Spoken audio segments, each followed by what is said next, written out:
Assalamu alaikum, everybody. My name is Sara Alnachef, and alongside my colleague Rida, we're gonna be walking you through the lower limb crash course. We hope this benefits, and bismillah, let's get started. Now, I just wanted to preface by saying I'm really sorry. I apologize for this coming out as recorded. I understand that everyone wanted it to be very interactive, but I'm going to do this thing that Dora used to do, where she would say something to the rhetoric, and you guys can respond behind your screen. Bismillah. We're going to be going over 10 lectures today, inshallah. I'm going to be covering the first 5, while my colleague will be covering the next 5. Bismillah. Let's start. Our first lecture is going to be pelvic girdle. So let's get started. Before we start, I want to talk about first some orientation, some terminology, and some classification. So for the bones of the leg, or the lower limb, technically, we're going to have some different sections. First, we're going to have the hip, or the gluteal region, which will consist of the pelvis and the gluteal muscles. Then we're going to have the femur and the patella, which are going to make the thigh region. So now we've got the hip region, then we've got the thigh region, which will have 2 bones, the patella and the femur. Then we've got the leg region. The leg region is going to go from this part, that is the knee, until the ankle. And the 2 bones that are going to be making that up, again, are tibia and fibula. Then you're going to have the tarsals, metatarsals, and phalanges at the very bottom to make up the foot region. Another concept that I want to highlight is that embryologically, the upper limb will supinate. So you're going to have your flexors over here on this anterior surface, and then your extensors on the posterior surface. With the lower limb, you're going to have it be the other way around. So you're going to have it flipped. So you could literally, this is a really good exercise. I recommend you even do this in exams, is that you're going to have your extensors on the anterior surface and your flexors on the posterior surface. All right, moving on. This is just a summary.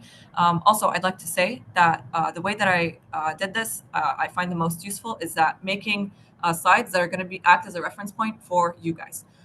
They are packed with info, but alhamdulillah, it's only a few slides per lecture. So you can use these as a reference point. And what I did to explain these in a way that isn't overstimulating or intimidating is that I've animated them in a way that will only highlight the things that we're speaking of or about specifically at that moment, to go through all of the content in an efficient way. So inshallah, this helps. I've also gone through all of the recordings and the transcriptions, which mashallah, your batch has done incredible with the timestamps and everything. But let's get started with the hip bone. Now, what are the 3 bones that make up the hip bone? Ilium, ischium, pubis. Okay, great. Now, I want you to identify these landmarks. Over here, we've got the anterior superior iliac spine, posterior superior iliac spine. Yes, the pubis or pubic body, or the point where you're going to have the pubic symphysis. And then over here, we're going to have the ischial spine, or ischial tuberosity. I'm sorry. The ischial spine, we'll talk about later. Okay, let's talk about the significance of each of these landmarks. This is just to get things rolling and just to have an idea. The anterior superior iliac spine is the attachment for which ligament? Inguinal ligament. Anterior inferior iliac spine is going to be the attachment for a muscle that we're going to later discuss called the biceps femoris. The pubic symphysis is the one that moves when you give childbirth, and then you've got the ischial tuberosity, or also we've got the superior inferior ramus. I'm so sorry, superior ramus, inferior ramus of this pubis bone, and the ischium is going to have this ischial tuberosity, as we mentioned earlier, and it's going to have the attachment of the hamstrings, all of them, and it's going to be clinically significant. Okay, now we're going to go just into the X-ray to cover this. We've got the what's this? Iliac crest. Then you're going to have this spine over here. It's going to be the anterior inferior iliac spine. This is going to be the anterior inferior iliac spine. What is this groove that will hold the head of the femur? It's going to be the acetabulum. Great. What part of the femur is this? It's going to be the neck. This is the what trochanter? Greater trochanter, lesser trochanter, intertrochanteric crest. We've got the obturator foramen over here. Ischial tuberosity, pubis, superior ramus, inferior ramus. I think that's it. This is the sacroiliac joint, and I think we're good. Okay.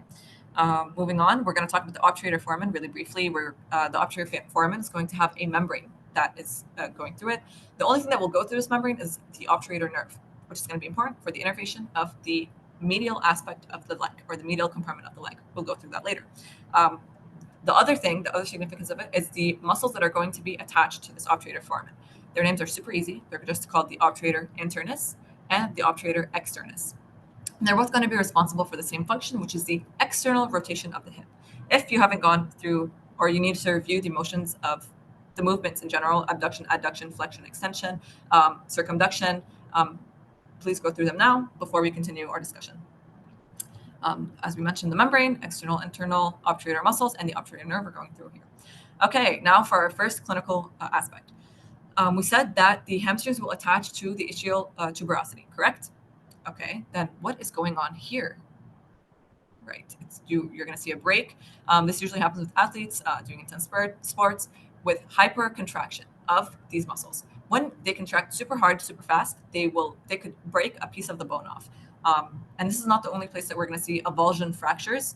In our discussion, we're also going to see them in other aspects, in other places with other bones. So as we said, this is due to hypercontraction of the hamstrings because that's where they attach. Unfortunately, this won't heal on its own. You'll need to stabilize this in a specific way in order for it to heal. Okay, now let's talk about the head. Let's do the pictures first. That's what I like to do, just to get it down in the anatomy, and then the rest is just going to be the notes that you can go over later. Bismillah. We've got the greater trochanter over here, the lesser trochanter, the intertrochanteric crest, then we've got the neck of the femur and the head. We're going to talk about their significance now. The head is going to be covered in hyaline cartilage because it's an articular surface. We're also going to have, the greater trochanter is going to have muscles that are going to be responsible for the external rotation or the supination of the hip. Almost all of the muscles that are going to be responsible for this movement are going to be attached to the greater trochanter, which makes sense because if they're going to attach here, coming from behind, if they were to flex and contract, they're going to pull this point and it's going to turn the bone outwards and thus cause supination. For the lesser trochanter, it's just going to have one muscle attached to it, and it's going to be the iliopsoas muscle. Don't be scared about this. We're going to go through all of them very soon. The neck is going to be, my question for you is, why is this neck only just called the neck? We don't have two necks like we do in the humerus, where we have a surgical neck and an anatomical neck. Give me a moment. The reason for this is because the surgical neck in the humerus and the anatomical neck are two different places, where one of them is anatomically the neck and the other one is where the fracture most commonly happens. The reason that this is just called one neck is because these places are the same. The place that is most commonly broken is going to be this spot.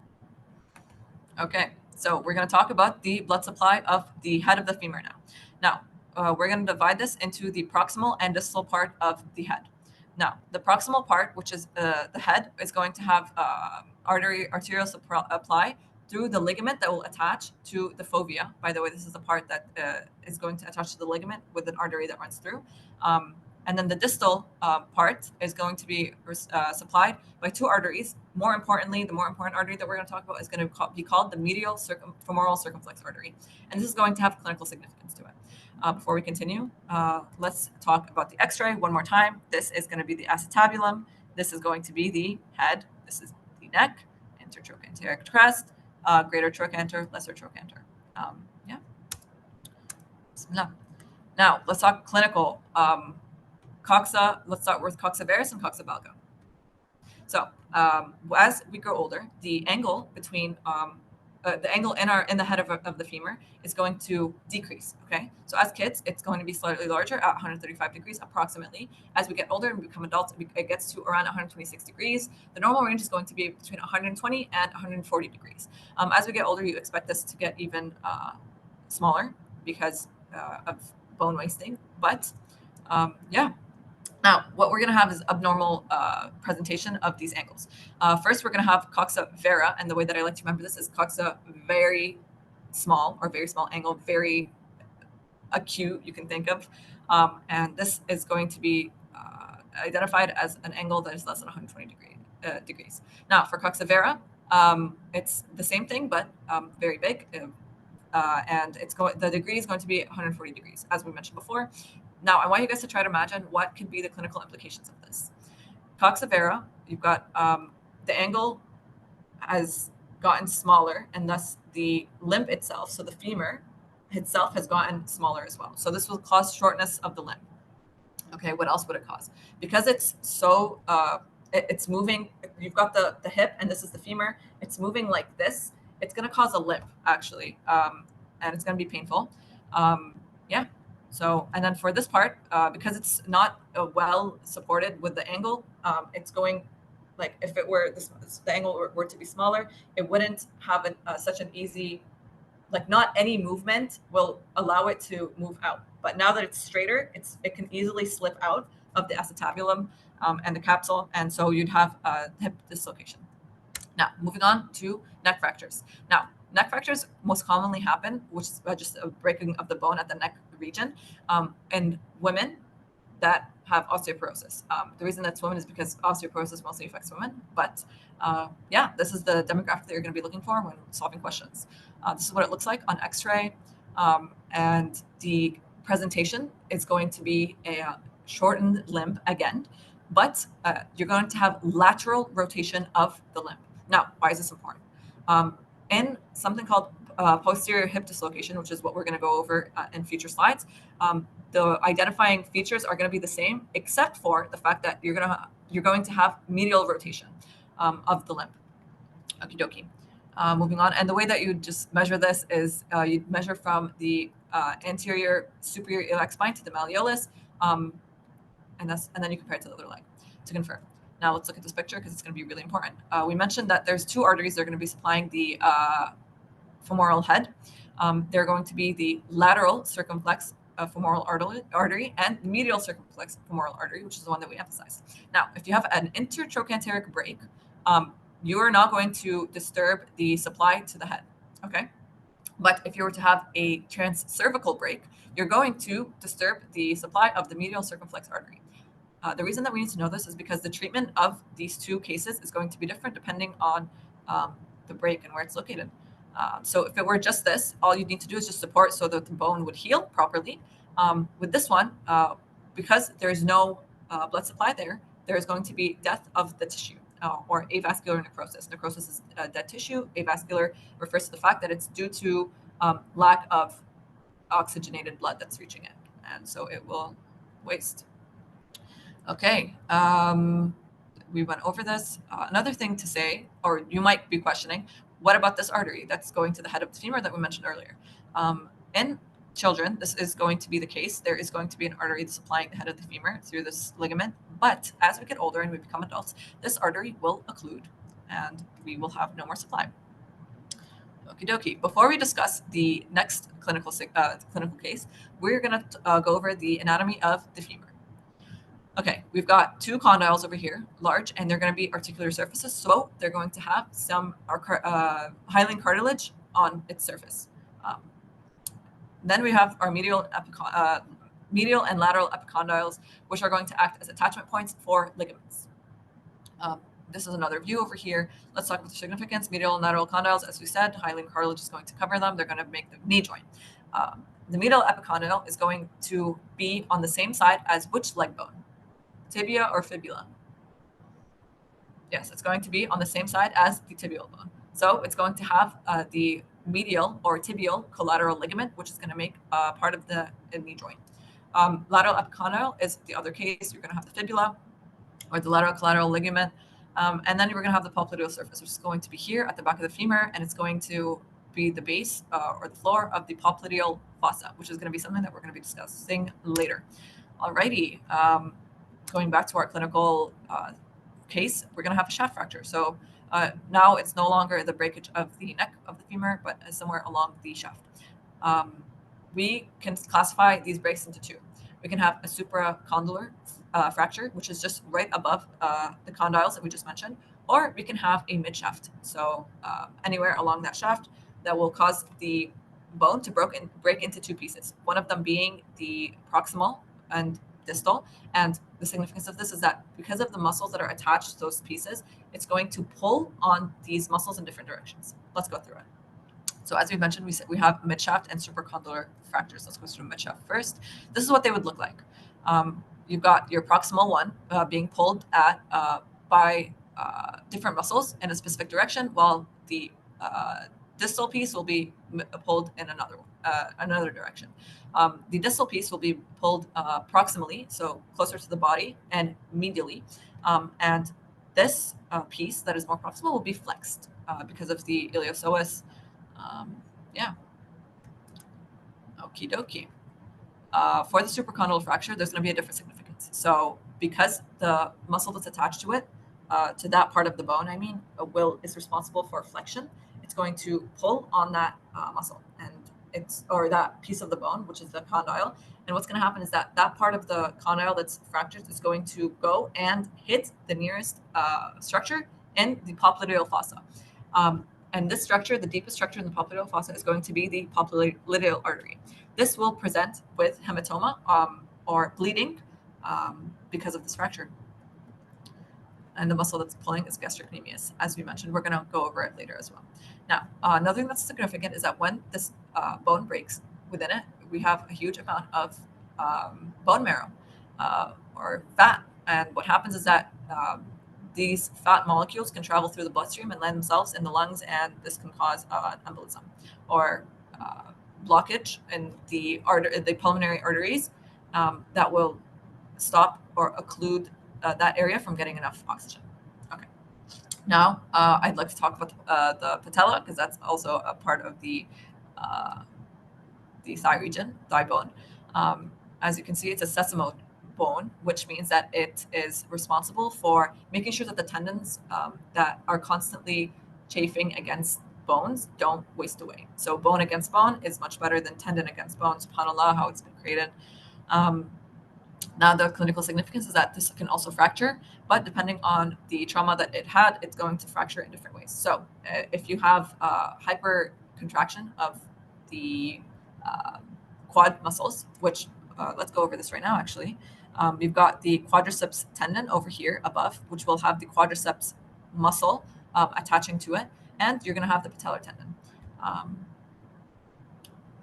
So when this muscle contracts really quickly, it can cause a clean fracture straight through the middle. And in order for this to heal, you'd need the two pieces of bone to meet again. So that's something to think about. The other type of trauma that you can experience, this is what it would look like, by the way, is a direct hit. And when the bone is hit directly by brute force, it will cause it to shatter in many pieces. Okay. Now we're going to talk about the hip joint. The things that we're going to go over in this slide are going to be this. We're going to talk about the joint itself, the anatomy of the joint. We're going to talk about the ligaments that are surrounding the joint. This is going to be very important because it's always tested. The movement of the joint as well, and some clinical aspects. Okay, let's go over the anatomy first. As we know, it's going to be in the acetabulum. We're also going to have a piece of connective tissue, fibrous. It's called the labrum, and what it's going to do is it's going to increase the depth of the socket itself to better hold the head of the femur. I also want to go over some ligaments. So the first ligament that I want to talk about is the ligament to femoral head, and will typically have the artery to the femoral head if it's not already occluded. And then we're going to have the transverse ligament, which is just going to complete the circle of the fossa or acetabular fossa. Yeah. Let's go over this. Right. Now we're going to talk about the ligaments. These are really important to know. And I want us to just look at the pictures and the anatomy because this will help us understand things better. You've got the iliofemoral ligament first, and this ligament is the largest and strongest of them all. I want you to look at the way that it's attached. I want you to look at what part of the femur it's attached to. Now, before we go any further, it's important to acknowledge that these ligaments are all going to help against hyperextension of the hip, but also each one will also have an additional action that it's protecting against. The iliofemoral ligament, along with extension, is going to stop if you look at the surface at which it's meeting with the bone, if you try to imagine trying to break this ligament, it will give you the motion that it's protecting against. So what I would try to do is I would try to turn it outwards to try to break it away. Thinking about this, you can recognize that it will protect against external rotation or lateral rotation. Now, we're going to talk about the pubofemoral ligament. This is going to go, according to the name, just pubis to femur, and it's going to attach just straight to the medial surface of the femur, it looks like. So in order to break this, I would try to imagine just pulling it straight away, which means that it would protect against abduction. Great. Now let's go to the iliofemoral ligament. And this is going to be seen from the back. And we've covered lateral rotation. We've covered abduction. This is going to stop external rotation. So Oh no, not lower. Sorry, internal rotation. So trying to imagine like this is the hip, this is the femur, turning it inwards to try to break that ischiofemoral ligament. You can even see it in the fibers. They're all going in this way. So trying to break it that way will help you remember the motion that it's protecting against. Yeah, so we mentioned this.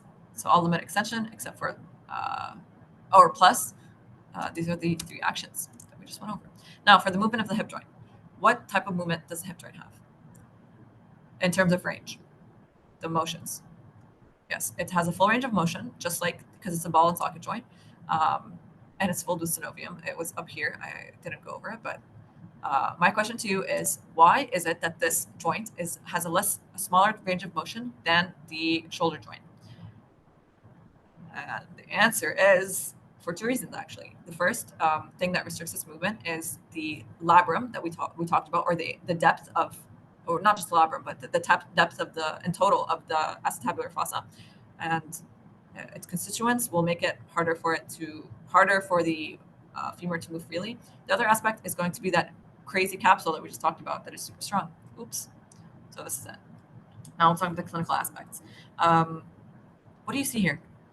Over here, we see a bone. It's not where it's supposed to be, which is over here, and it has moved. Let's look at this guy. He's in a car. The dashboard. It's called a dashboard injury. And what happened is that there's a sudden force like directly on the femur, so it pushed it backwards and out of the or like out of its place. Now, this would need to be a very strong force, so it's rarely for the hip to be dislocated because of all the reinforcement that we saw. So it's unlikely that this would happen solely with just dislocation. Normally, that there's a fracture, there's injury to the ligaments, and oftentimes also injury to nerves surrounding this area. Let's talk about it. Okay, posterior hip dislocation. What you're going to present with is shorter limb and medial rotation.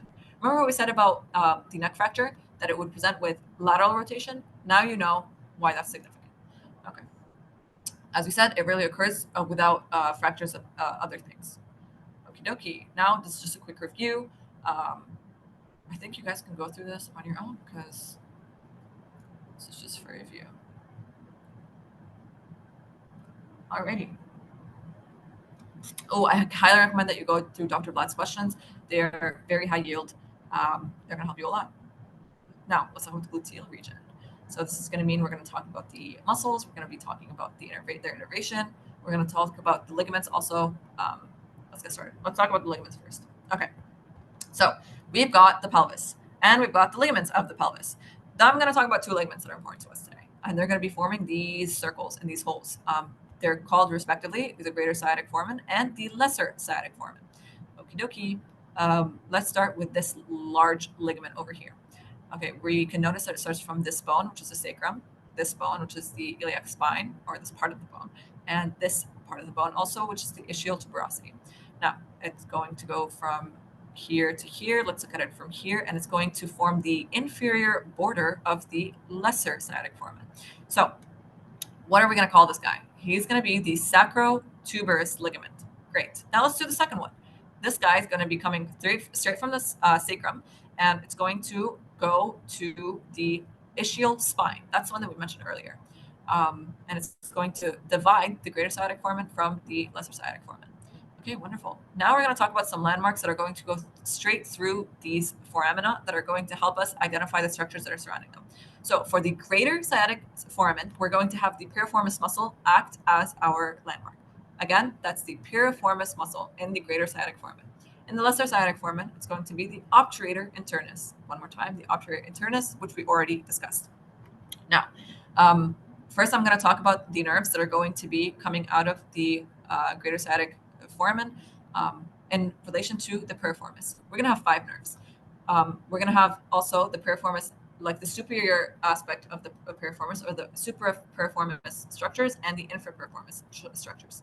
Superiorly, we're only going to have one of these 5 nerves coming out, and this nerve is going to be called the superior gluteal nerve. This is going to be easy because it's a superior gluteal nerve. You can remember it's about the piriformis. Under the piriformis, we're going to have the other 4. They are going to be, let's take a look, actually. We're going to have the sciatic nerve, the inferior gluteal nerve, which is kind of the cousin of the superior gluteal nerve. We're going to have the pudendal nerve over here, and then we're also going to have a nerve called the posterior femoral cutaneous nerve. And it's going to innervate the skin of the posterior thigh. We're going to talk about this also later. This is what's so cool. Everything's just going to interlace at some point and come together. Okay, so as we discussed earlier, these are the ligaments. Now, the landmark we said here again is the piriformis. The nerves, we're going to have 5 nerves. The one above is going to be the superior gluteal nerve, and below we're going to have those 4 nerves. Again, they are sciatic nerve. They are the inferior gluteal nerve. They're going to be the pudendal nerve, which is only going to exit the pelvis, only to re-enter it again through the lesser sciatic foramen, and the what was the last one? Oh, the posterior femoral cutaneous nerve. Okie dokie. It's also, I just want to point out, this is going to be a theme throughout the entire session. It's that the sciatic nerve consists of 2 nerves, and they're the tibial nerve and the common fibular nerve. They travel together as one from exiting the foramen through here, and then they will split eventually into their respective parts, into tibial, which is going to be more medial, and the common fibular, which is going to be more lateral. Okay, now the lesser sciatic foramen, we said that landmark for it is the obturator internus.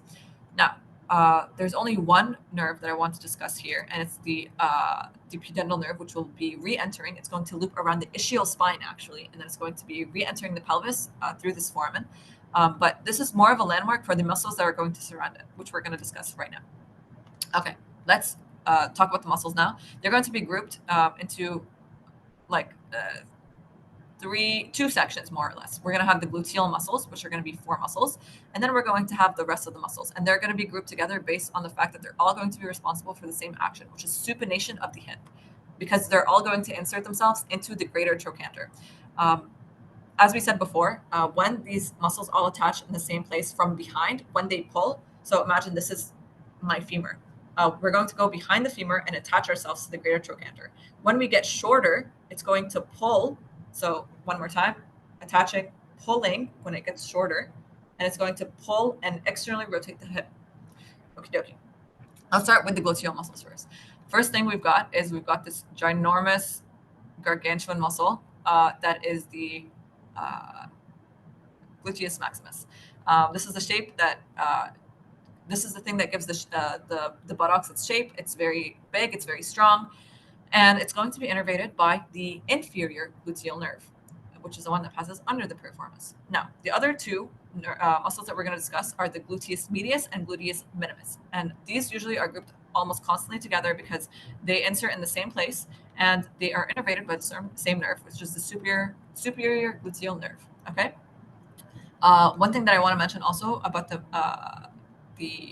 this nerve, the gluteus maximus nerve, is that it inserts into the iliotibial tract. A part of it does insert into the femur, but this is going to be significant when we talk about the next muscle and the 4th one, which is the tensor fascia lata. So one more time.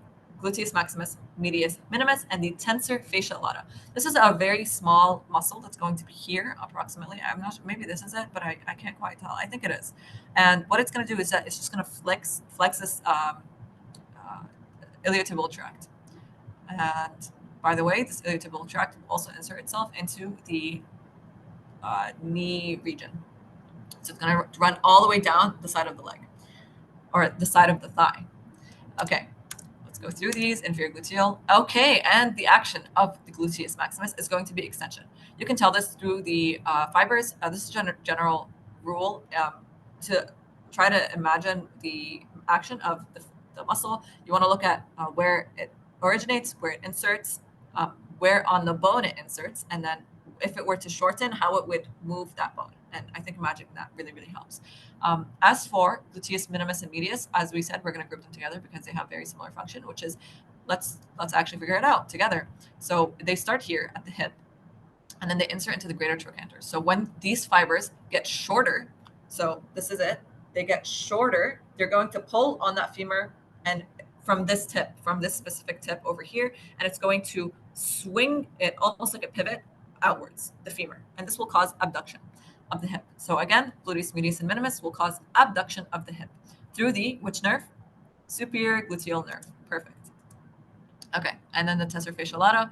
The reason that I've grouped it here also is because, oh, we already mentioned this, that it's innervated by the supragluteal nerve. Great. Now we're going to move on to the next group of muscles, which are the supinators, as we mentioned. And they all attach to the greater trochanter, which is why we said they all have the same function. And they all like come out from the same aspect. So let's talk about this guy, which is going through the greater sciatic foramen. This is our piriformis. This is our friend. And his innervation, because he starts in the sacrum, he is going to have S1, S2 innervation, which is kind of, yeah, it's succinct. It's different. Yeah. And then we're going to talk about our next landmark, which is the obturator internus. Now, let's look at the obturator foramen. We can see internally there is going to be a muscle that is going to exit and attach itself to the greater trochanter. This is the obturator internus. Now, above it and below it, we see these muscles. It's being sandwiched by two muscles, and I'm going to call them the twins. Actually, their names, which is gemellus superior and inferior respectively, is the Latin form of twins, or Greek. I'm not sure, probably Latin. Gemini, same thing. The horoscope, it means twins. So that's how you can think about it. These are the twins. And as for their innervation, I want you to think about the fact that these are twin children. So they need help from the surrounding muscles around them to get innervated for movement. Which brings us to our last muscle, which is the quadratus femoris, not the quadriceps femoris. Don't mix them up. Quadratus femoris. And this is going to be this quad looking shaped muscle. And yeah, okay, let's talk about their innervation now. Obturator internus and these twin muscles that make a sandwich. Okay. The innervation for the obturator internus is going to be the nerve to obturator internus, and the innervation for the quadratus femoris is going to be nerve to quadratus femoris. Now, because we said these are like children, it's easy to remember that they will just share the innervation of the muscle that's closest to them. So the superior gemellus is going to have the same innervation as the obturator internus, and the inferior gemellus is going to have the same innervation as the quadratus femoris. Okie dokie. Let's talk about clinicals. So for this part, we're going to have 4 clinical cases. The first objective is going to involve the piriformis. Now, muscle. Now, remember when we mentioned the sciatic nerve? Remember how we mentioned also that it is made of 2 muscles that are together initially and then they split later. So as it courses down, what actually ends up happening is that this aspect, or the lateral nerve, that is the common fibular nerve, will sometimes have its fibers coursing through the piriformis muscle. Okay, and then what happens when you've got athletes that love to bike or love to mountain climb that really activate and really cause the piriformis muscle to hypertrophy, is you're going to have that part being affected, and you're going to have sciatica, which is just a symptom of pain along the path of the sciatic nerve, which again is the backside of the leg, the entire backside. So the posterior aspect of the thigh and the entire region below the knee completely. What's going to happen is that you're going to have pulsation, you're going to have hypertrophy of the muscle, and it's going to constrict that aspect. What you're going to present with is a symptom of lateral, like posterior pain and lateral leg pain. And this is because we said due to the fact that the common fibular aspect is going to be affected because it innervates the side of the leg, lateral, right? And that's it for the slide. Now, the next 3 are just going to be nerve injuries, and we're going to talk about the other 3 nerves that we spoke about. One of them is being the sciatic. I want us to appreciate the largeness of this nerve, which again is made up of the 2 nerves, tibial and common fibular. And the only other feature that was identified here is the inferior gluteal nerve, which will climb and innervate the gluteus maximus. Great. Okie dokie. So inferior gluteal nerve, superior gluteal nerve, and sciatic nerve. The inferior gluteal nerve, we said, in order to approach these nerve injuries, and the way to study them is to know that there's the nerve, the muscle, and the action. So the nerve, sometimes they will present to you the muscle. Sometimes they'll present the nerve. Sometimes they'll present the action. So let's go through this systematically. If you were to affect the inferior gluteal nerve, think about the muscle that it innervates. The muscle that it innervates is going to be the gluteus maximus. Now, think about the action that the gluteus maximus does. It's going to be responsible for the extension of the hip. So extension is very commonly used, or they're going to present with problems standing up from their seat because a lot of extension happens there and going up the stairs. So it's for that reason that I placed this staircase element.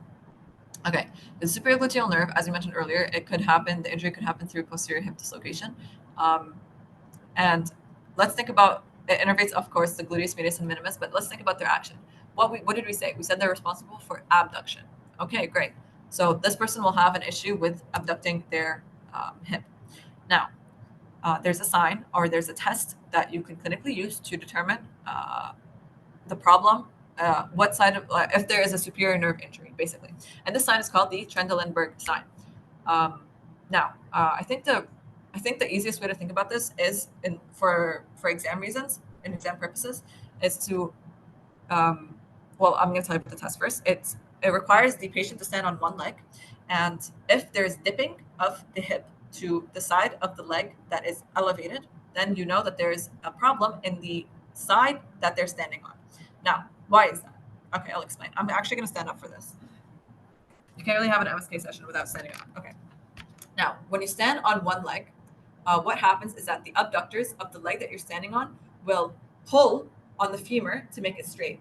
So what's going to happen is that you've got your femur, or you've got your hip, okay, and you've the support of this side of the femur or this side of the hip has gone away because now you're standing on one leg and the leg is elevated. So when this is gone, it's bound to tip. But in order to stabilize the hip, the abductor muscles that are over here are going to constrict and abduct the hip this way. This can also be seen and identified in the gait of the patient. So just a rule of thumb, if there's dipping, then go to the leg that they're standing on, and that's the side that's going to be affected. So if the person is standing on their left leg and they've got dipping of the right side of the hip, then you know that it's the left superior gluteal nerve that's affected. All right, now we've got sciatic nerve. As I've mentioned before, I'm going to say it one more time. The sciatic nerve is the major innervator of muscles in the back of the thigh and all of the muscles below the knee. What does this mean for us? The muscles in the back of the thigh or the hamstrings are going to be responsible for hip extension along with knee flexion, but that's not that important. Focus on hip extension for this specific case. And because we have the muscles of the leg that are responsible for dorsiflexion and plantar flexion, either only the extensors can be affected, causing not flail foot, but the other one. Hang on, just to make sure. Or foot drop, sorry, and flail foot, which is you can't have any movement anywhere. So where also the flexors are affected. One thing that I should go over also is the fact that sciatic nerve can be injured again with posterior hip dislocation and with injections. The proper way to do injections is to split the buttock into 4 sections. The superior lateral section or quadrant, you're going to inject in the superior lateral part of that quadrant. So it's very, very superior lateral to ensure that you don't hit any structures. Yeah, and that's it actually for this lecture. Please go through the questions. They really help. Now, let's go through the thigh region. This is probably the main aspect that we're gonna, or the beast of the session, if you will. Now, first we're gonna talk about the fascia. We've got fascia is just connective tissue that in this case compartmentalizes the leg and the thigh. We can separate them into superficial fascia, which is just under the skin, and deep fascia, which is going to be above the muscles. Okay, this is also called the fascia lata. Now, there's a small hole at the very top that will allow a vein, a very famous and cool vein, to exit. And it's called the saphenous foramen or the saphenous hiatus. And what's going to go through this hiatus is this vein called the great saphenous vein. This great saphenous vein has clinical significance because it is used for grafts. When someone has a problem in their heart and they need a new vessel because the vessel in their heart got occluded, they would use this one. Although now, more recently, because veins, the walls of the veins are not the same as the walls of the arteries, they actually use arteries from the forearm, but that's the clinical significance. Now, one thing that's really convenient about the anatomy of limbs is that you've got compartments, and these compartments are made by the fascia. And what helps so much is that the function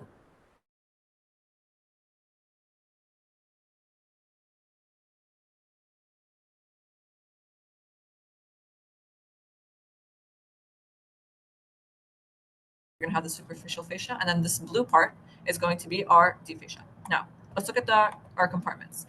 We've got the anterior compartment over here, and then we've got the posterior compartment over here, and we've got the medial compartment over here. I want us to talk about the nerves, the primary nerves that innervate these areas, or these compartments. The anterior compartment, now I want us to remember that it is innervated by the femoral nerve, okay? Anterior compartment, femoral nerve. Now, for the posterior compartment, we're going to have the tibial nerve. Tibial, as we said, is one of the two segments of the sciatic nerve. And then for the medial compartment, we're going to have the obturator nerve. Okay, so one more time, the anterior compartment is going to be innervated by femoral nerve, medial compartment by obturator nerve, posterior compartment by tibial nerve. Wonderful. Recording. Okay. Yeah. Now let's move on. My question for you guys is, why do you think we have compartments though? And the answer for that is to avoid friction. Because when you've got muscles that are moving all the time against each other, especially when others might not be moving, like for example, if you're adducting your knee or your thigh, I mean, and it's rubbing against the muscles of the anterior compartment, it's just a lot of heat, a lot of friction, and it doesn't allow for smooth movement. So that's your answer. Now let's go through the muscles of the thigh. Bismillah. This is going to have literally all the muscles and movements of the hip, just this one slide. So what I'm going to do is I'm going to break it down and we're going to focus on each part separately. Let's start with anterior. This is our beautiful diagram that we're going to go over. Now, first of all, let's look at these two muscles that are going to converge, and we're going to consider them as one muscle, which is the iliopsoas muscle. This muscle is going to insert itself into the lesser trochanter, as we mentioned earlier, and it's going to be the primary flexor of the hip, okay? Yeah, now moving on, we're going to talk about the pectineus muscle. Pectineus muscle is just a small muscle that's going to be responsible for a little bit of adduction, and also flexion of the hip, because that's where it's centered and it's attached to the hip. Now we're going to talk about the sartorius muscle, and this muscle is really long. I think it's the longest in the body, and it's attaching itself to the hip over here. So it crosses the hip joint, and it's going to cross the knee joint. This will mean that it'll contribute to both actions. So let's imagine what would happen for the hip. It's attaching here, and then if it were to flex in this section, and this were to pull this way, and this part were to pull this way, the anterior part of the hip, this part would tip forward, which would mean that the angle between the femur and the hip would get smaller, causing flexion. As for the leg, it's going to do for the leg is it's going to bring it upwards, because it's going to flex, and it's going to do the same action as the rest of the muscles here, which are collectively called the quadriceps femoris. Quadriceps femoris and not quadratus femoris.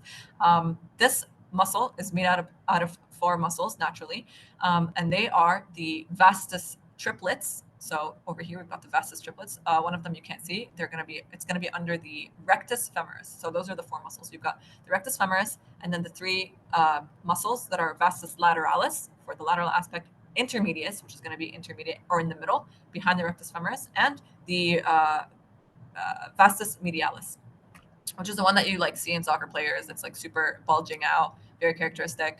Yeah, I think this is it. Oh, for the biceps femoris, remember what we said about its insertion earlier? It's the fact that it inserts in the inferior iliac spine, right? So this means that it will also contribute to minorly to the flexion of the hip. But remember, we said that the main flexor of the hip is going to be the iliopsoas. So these are our muscles, and we're going to talk about their actions one more time. Primary flexor of the hip, sartorius, it flexes the hip and it extends the knee. Pectineus, it only has a little star here because it's innervated by one half by femoral and the other half by another nerve. I believe it's the obturator, but it's not that important. Just know that it's only one half innervated. And yeah, the rectus femoris is going to be responsible, we said, for flexion and for extension of the knee, flexing of the hip and extension of the knee. And then the vastus siblings are all going to be responsible for just simply extension of the knee. Okay. And we said all of them except for pectineus, one half of pectineus is going to be innervated by the femoral nerve. Correct. Okie dokie. Now let's move on to the medial compartment. Okay. The medial compartment, the reason I've included multiple images is because this gracilis muscle, which is the first muscle we're going to be talking about, is only present here and not here. Okay, the gracilis muscle, it stands for a pretty muscle. And the reason for that is because, according to Dr. Vlad, when it is strong, when it looks nice, when it's present, it makes the leg look longer and more elegant, if you will. The next muscle that I'm going to talk about, by the way, we're going to have three categories of muscle in the medial section: the gracilis, the pectineus, or sorry, not the pectineus, the obturator externus, and the adductor siblings, the triplets. Again, another pair of triplets. The first the triplets were the ones in the anterior compartment, the the vastus siblings, and now we've got the adductor siblings. Okay, for the obturator externus, it's going to be the only muscle in this compartment that is not contributing to the same action as these muscles, which is adduction, which is bringing the limb from a lateral position to a medial position. Um, for the adductor siblings now, we have adductor brevis, which means short, longus, which means long, and adductor magnus. I want you to also notice this little hiatus in which the femoral vessels are going to go through. Yeah, I believe this is it for this one. Adductor magnus, I want to think magnus, huge, big. And the reason for that is that it's got dual function. It's got two parts. So the parts of the adductor magnus are going to be the part that is contributing to adduction, and the part that's going to go posteriorly and contribute to hamstrings and the flexion of the hip extension of the hip and flexion of the knee. We're going to go through that after. I want you to appreciate the shape of these muscles. The way that they are designed, subhanAllah, they start at the hip and then they droop down and they are contacting the femur or attaching to the femur, inserting at the femur at the medial aspect. So what's going to happen is that when they get shorter, they're going to pull that femur, and it's almost like a curtain. So I want you to imagine that the femur is this side of the curtain, like here. When these muscles contract, it pulls it in this way. I find that helps to imagine it. These are our three muscles, or three categories: gracilis, obturator externus, and then the adductors. While paying attention, and we said that obturator externus is responsible for a different motion, which is the same motion as its buddy, obturator internus, lateral rotation of the hip. Otherwise, the rest will be just responsible for adduction. Magnus, we said it has two compartments: the adductor compartment and the hamstring compartment, or the extensor of the thigh compartment. And because it's part of the that compartment in the thigh, it's going to be innervated also by the nerve that innervates the posterior compartment, which is the tibial nerve. Okay, wonderful. And the nerve that innervates this compartment is going to be the obturator nerve, L2 to L4, the same as the femoral, except, like we said, this part of the adductor magnus. Okie dokie, now we're moving on to posterior compartment. These are their hammies, and they are just three muscles that we're going to go over. Let's do this. So medially, we're going to have the semitendinosus and semimembranosus. Also, you can say they're siblings. And they're going to actually, their significance is that they're going to make up the superior medial border of the diamond-shaped popliteal fossa. We're going to go over that later, just mentioning it so that it's familiar when we get to it. Now for the biceps femoris. Biceps femoris. This is really cool, I think, because in your arm, you've got your flexor compartment and you've got the biceps brachii in your flexor compartment.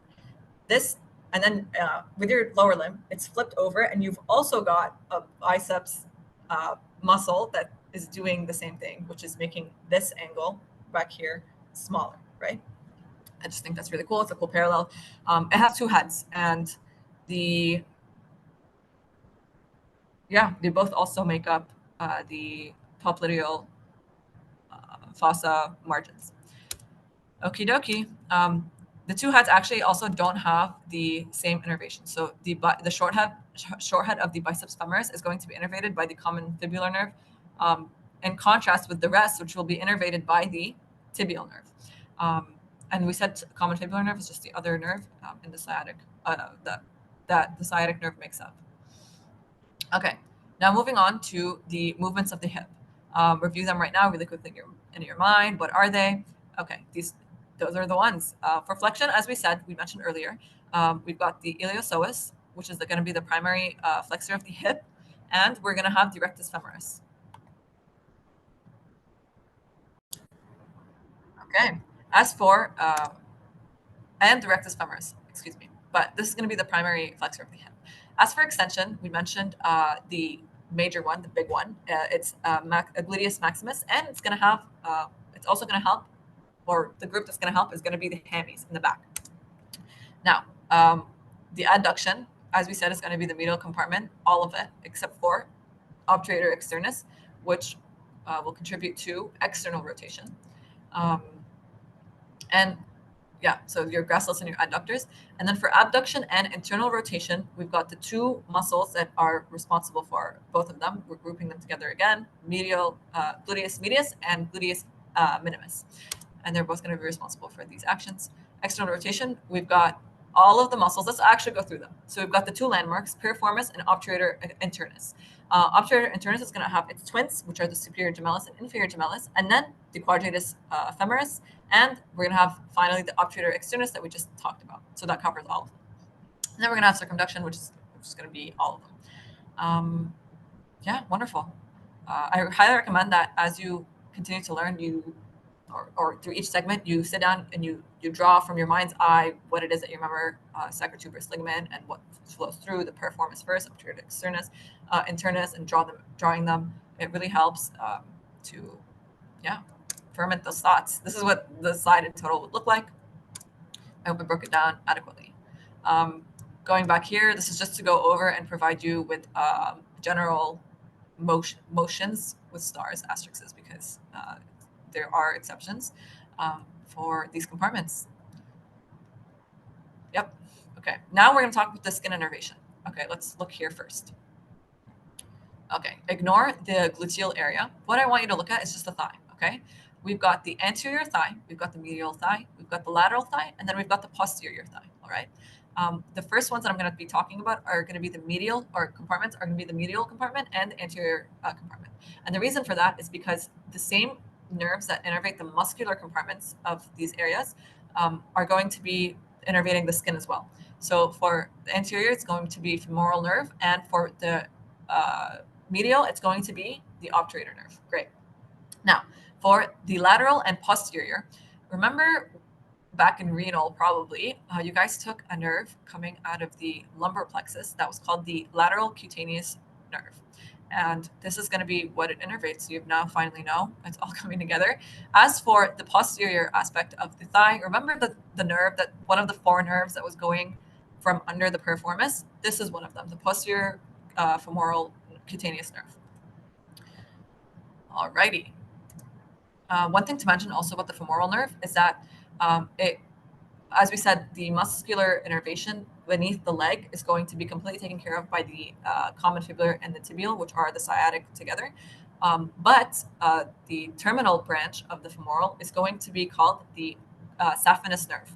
And what it's going to do, it's going to, once the femoral is done with the thigh, it's the saphenous nerve is going to continue, and it's going to innervate the medial aspect of the leg. Okay, the anterior medial leg. Okay, for the medial section, we already said it's obturator. Posterior, it's the posterior femoral cutaneous, and the lateral is going to be the lateral cutaneous. Wonderful. One more time. I know we've drilled this a million times, but it's a concept. We're going to talk about the innervation of the tibial and the common fibular nerves. We're going to go, when we talk about them right here, later when we go into the details of the leg, it's going to be much easier. So the skin that the tibial nerve is going to innervate is going to be the posterior aspect, because remember we said that sciatic nerve will go down, it will go into sciatic, and then it will go into common fibular. It will split around the popliteal fossa. The tibial will continue to go down, and it's going to supply the sole of the foot. Okay. Now, for the muscles, the tibial will also just supply the posterior compartment of the leg completely.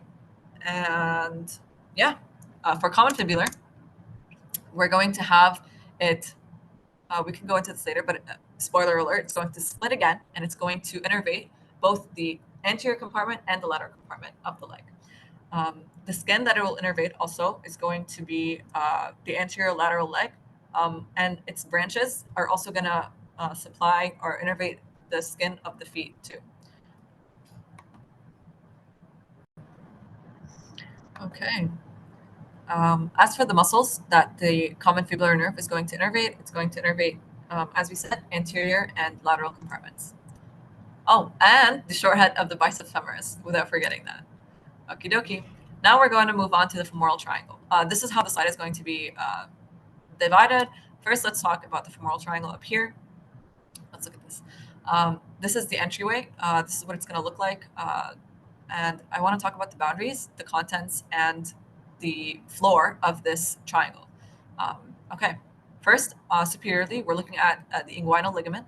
Then we're going to look at the sartorius muscle, which is, remember, that really long, pretty muscle that goes from the lateral aspect to the medial aspect of the thigh, and the adductor longus. Okay, so one of the triplets of the adductor muscles, the adductor longus, is going to form the inferior medial part. The inferior lateral part is going to be sartorius, and then superiorly it's going to be the inguinal ligament. Now, as for the floor, as we see here, we're going to have the pectineus, which is that one that is half innervated by another nerve. I'm not going to go over obturator nerve just for sake of completeness, and femoral, and the iliopsoas, which is also a flexor of the hip. They're both in the anterior compartment of the thigh, which makes sense because this is where it's located. Okay. As we said, the boundaries superiorly, got the inguinal ligament, medially, adductor longus, sartorius, floor, iliopsoas, and pectineus. Now, let's look over here. Now we want to look at the contents. I want us to remember the acronym LVAN, or loser van, is what I like to think. And what it stands for, let's look over here first. Medially, this is medial, and this is lateral. All right. This is the triangle, or the opening at the top of the triangle, because this is the inguinal ligament. And what you're going to see here is the order. It's important to know this order. It's the femoral ring. You're going to have here the L, the lymphatic drainage, the femoral vein. All of these structures are going to be called the femoral, by the way. The femoral vein and the femoral artery. Finally, you're going to have the femoral nerve going through here. So L, van, from medial to lateral. Yeah. Now we're going to talk about the clinical implications of this. The first thing that we're going to have is this. This is a femoral hernia. It's more common in females, and what it is intestines will go through this femoral ring and come out and present itself. It's Dr. Vlad mentioned that it's most commonly seen when you're standing because the internal abdominal pressure is going to be high, so it would push the contents outwards. When you're lying down, this would go away. And kind of linked to it, actually, when you're trying to correct this with surgery, it's important to pay attention to also mostly affects females. It's important to pay attention to the corona mortis, or the ring of death. So what it is that it's sometimes there's an aberrant obturator artery, or like an artery that's not present in all people, that's going to form this ring. Okay, and this is the artery in question. And sometimes what happens when surgeons aren't paying attention to it is that they could injure it in a way, and this would cause severe bleeding, because arteries, as you know, they have high pressure. Blood would go everywhere. The cavity would fill with blood. So it's really important that we pay attention to this artery. Now we're going to talk about the arteries of the thigh region. Okay, so as we remember, the aorta is going to descend, and it's going to bifurcate at L4, and it's going to split into the internal iliac and the external iliac. Now, the internal iliac is going to give us the infamous obturator artery, and then the external iliac is going to just continue all the way from the top to the bottom. So these dashed lines are just going to indicate the fact that it's the same vessel, but it's just continuing. It's going to turn into femoral first, and then as it goes into the popliteal fossa, it's going to be called the popliteal artery, and then it's going to end later in branches at the end that we didn't go over. But the significant thing here is that the femoral artery is going to give a branch. This is why the line is solid, is because it's a branch called the profunda femoris, or deep femoris artery. Why, or deep femoral artery? Why is this artery important? This artery is going to give us a famous artery that we already discussed before, that is responsible for avascular necrosis when there's a transcervical fracture, which is the medial femoral circumflex artery. So if you get a question about fracture of the neck and which artery supplying it, or which branch of the medial femoral circumflex artery being from, it would be this branch. Now, for the clinical, it's actually going to involve the femoral artery itself. A clinical aspect of this is that when we are trying to reach the heart somehow for catheterization, we would go. Oh, hang on. We would go through the femoral artery. Okay, so the catheter would be inserted. Zoom in, and it would travel all the way to the right side of the heart, or sorry, left side of the heart. Sorry. Um, Yeah, that's it. Now let's talk about the veins or the drainage of the thigh. There's a concept that the superficial veins are going to drain into the deep veins, and then the deep veins are going to go back to the heart. Let's talk about the veins themselves. Okay, let's start at the popliteal vein. It's going to travel up, continue as the femoral vein, and then become the external iliac vein. Um, yeah. The significance of this, we're going to just talk about two veins that are going to drain into the popliteal and the femoral respectively, which are the small saphenous vein, which is going to drain into popliteal directly, and the vein that's going to drain into the femoral is the one that we mentioned earlier, and it's the great saphenous. And once again, the clinical implication here is that it's used for grafts. And our little reminder is that around from here to all around here, it's also going to run with the saphenous nerve, which, as we said, is going to innervate the medial aspect of the leg. With this visualization, it's going to be really easy for you to remember what it looks like and the path that not just this vein takes, but the artery, the nerve itself. And this is it for this lecture. Please do Dr. Vlad's questions. All right, let's do the knee region now. Now, we've already addressed the anatomy of the bones, so I didn't put them here. And this is what the layout of the slide is going to look like. Let's start with ligaments first. Okay, let's zoom in. Let's look at this. The knee is very straightforward, very simple, inshallah. Now, how do we know if this is lateral? Forget this, but lateral and medial is through the bones. So the fibula is lateral and the tibia is medial. What we're going to look at first, I want us to look at these ligaments over here. These are the ones that we talked about earlier that attach to the medial and lateral epicondyles. So medially, we've got the medial collateral ligament. And that's the name that you're going to hear for all of these is collateral ligament. And you've got, or this is also called the tibial collateral ligament and the fibular collateral ligament. Now, one thing that I also want us to acknowledge is that for the tibial, I want you to notice how close it is to the medial meniscus. And they're actually so close together that they're basically attached to each other, or they're homogeneous. So they're very tight.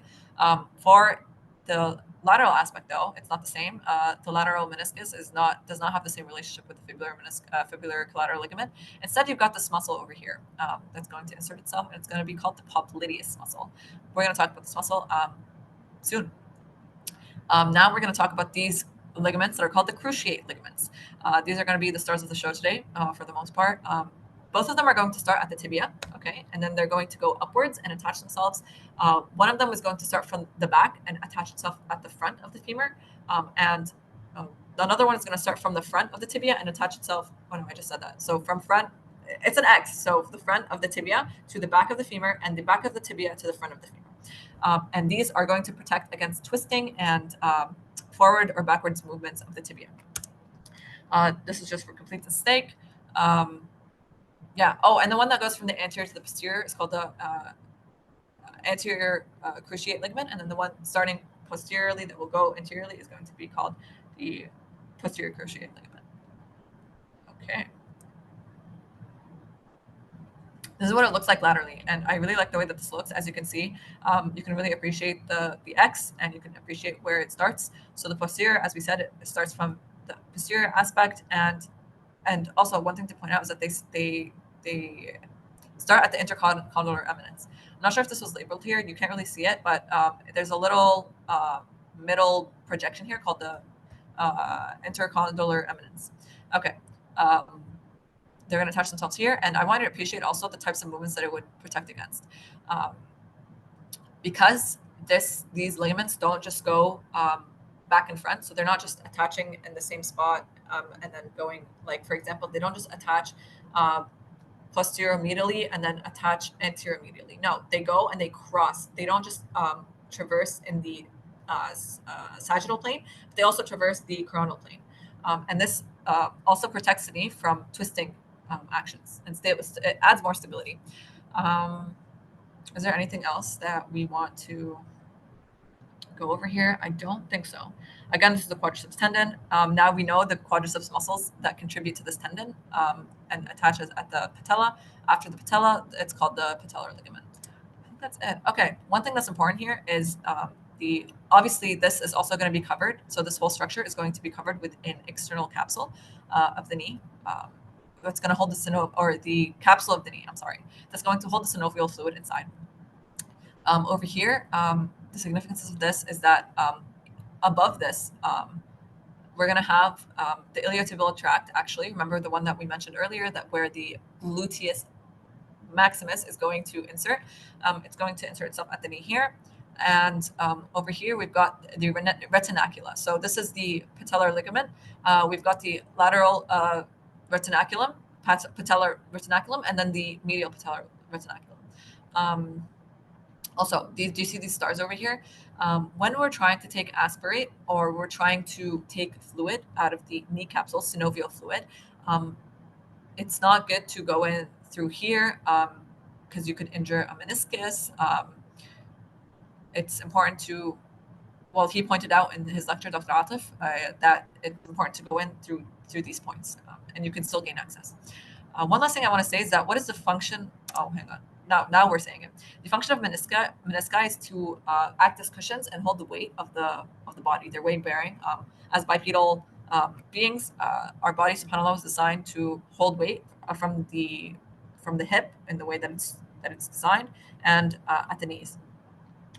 Yeah, there's nothing really significant about this. You can just imagine the way that it looks. These structures weren't, or the ligament here is that important. Transverse ligament also not that important. He didn't really go over it.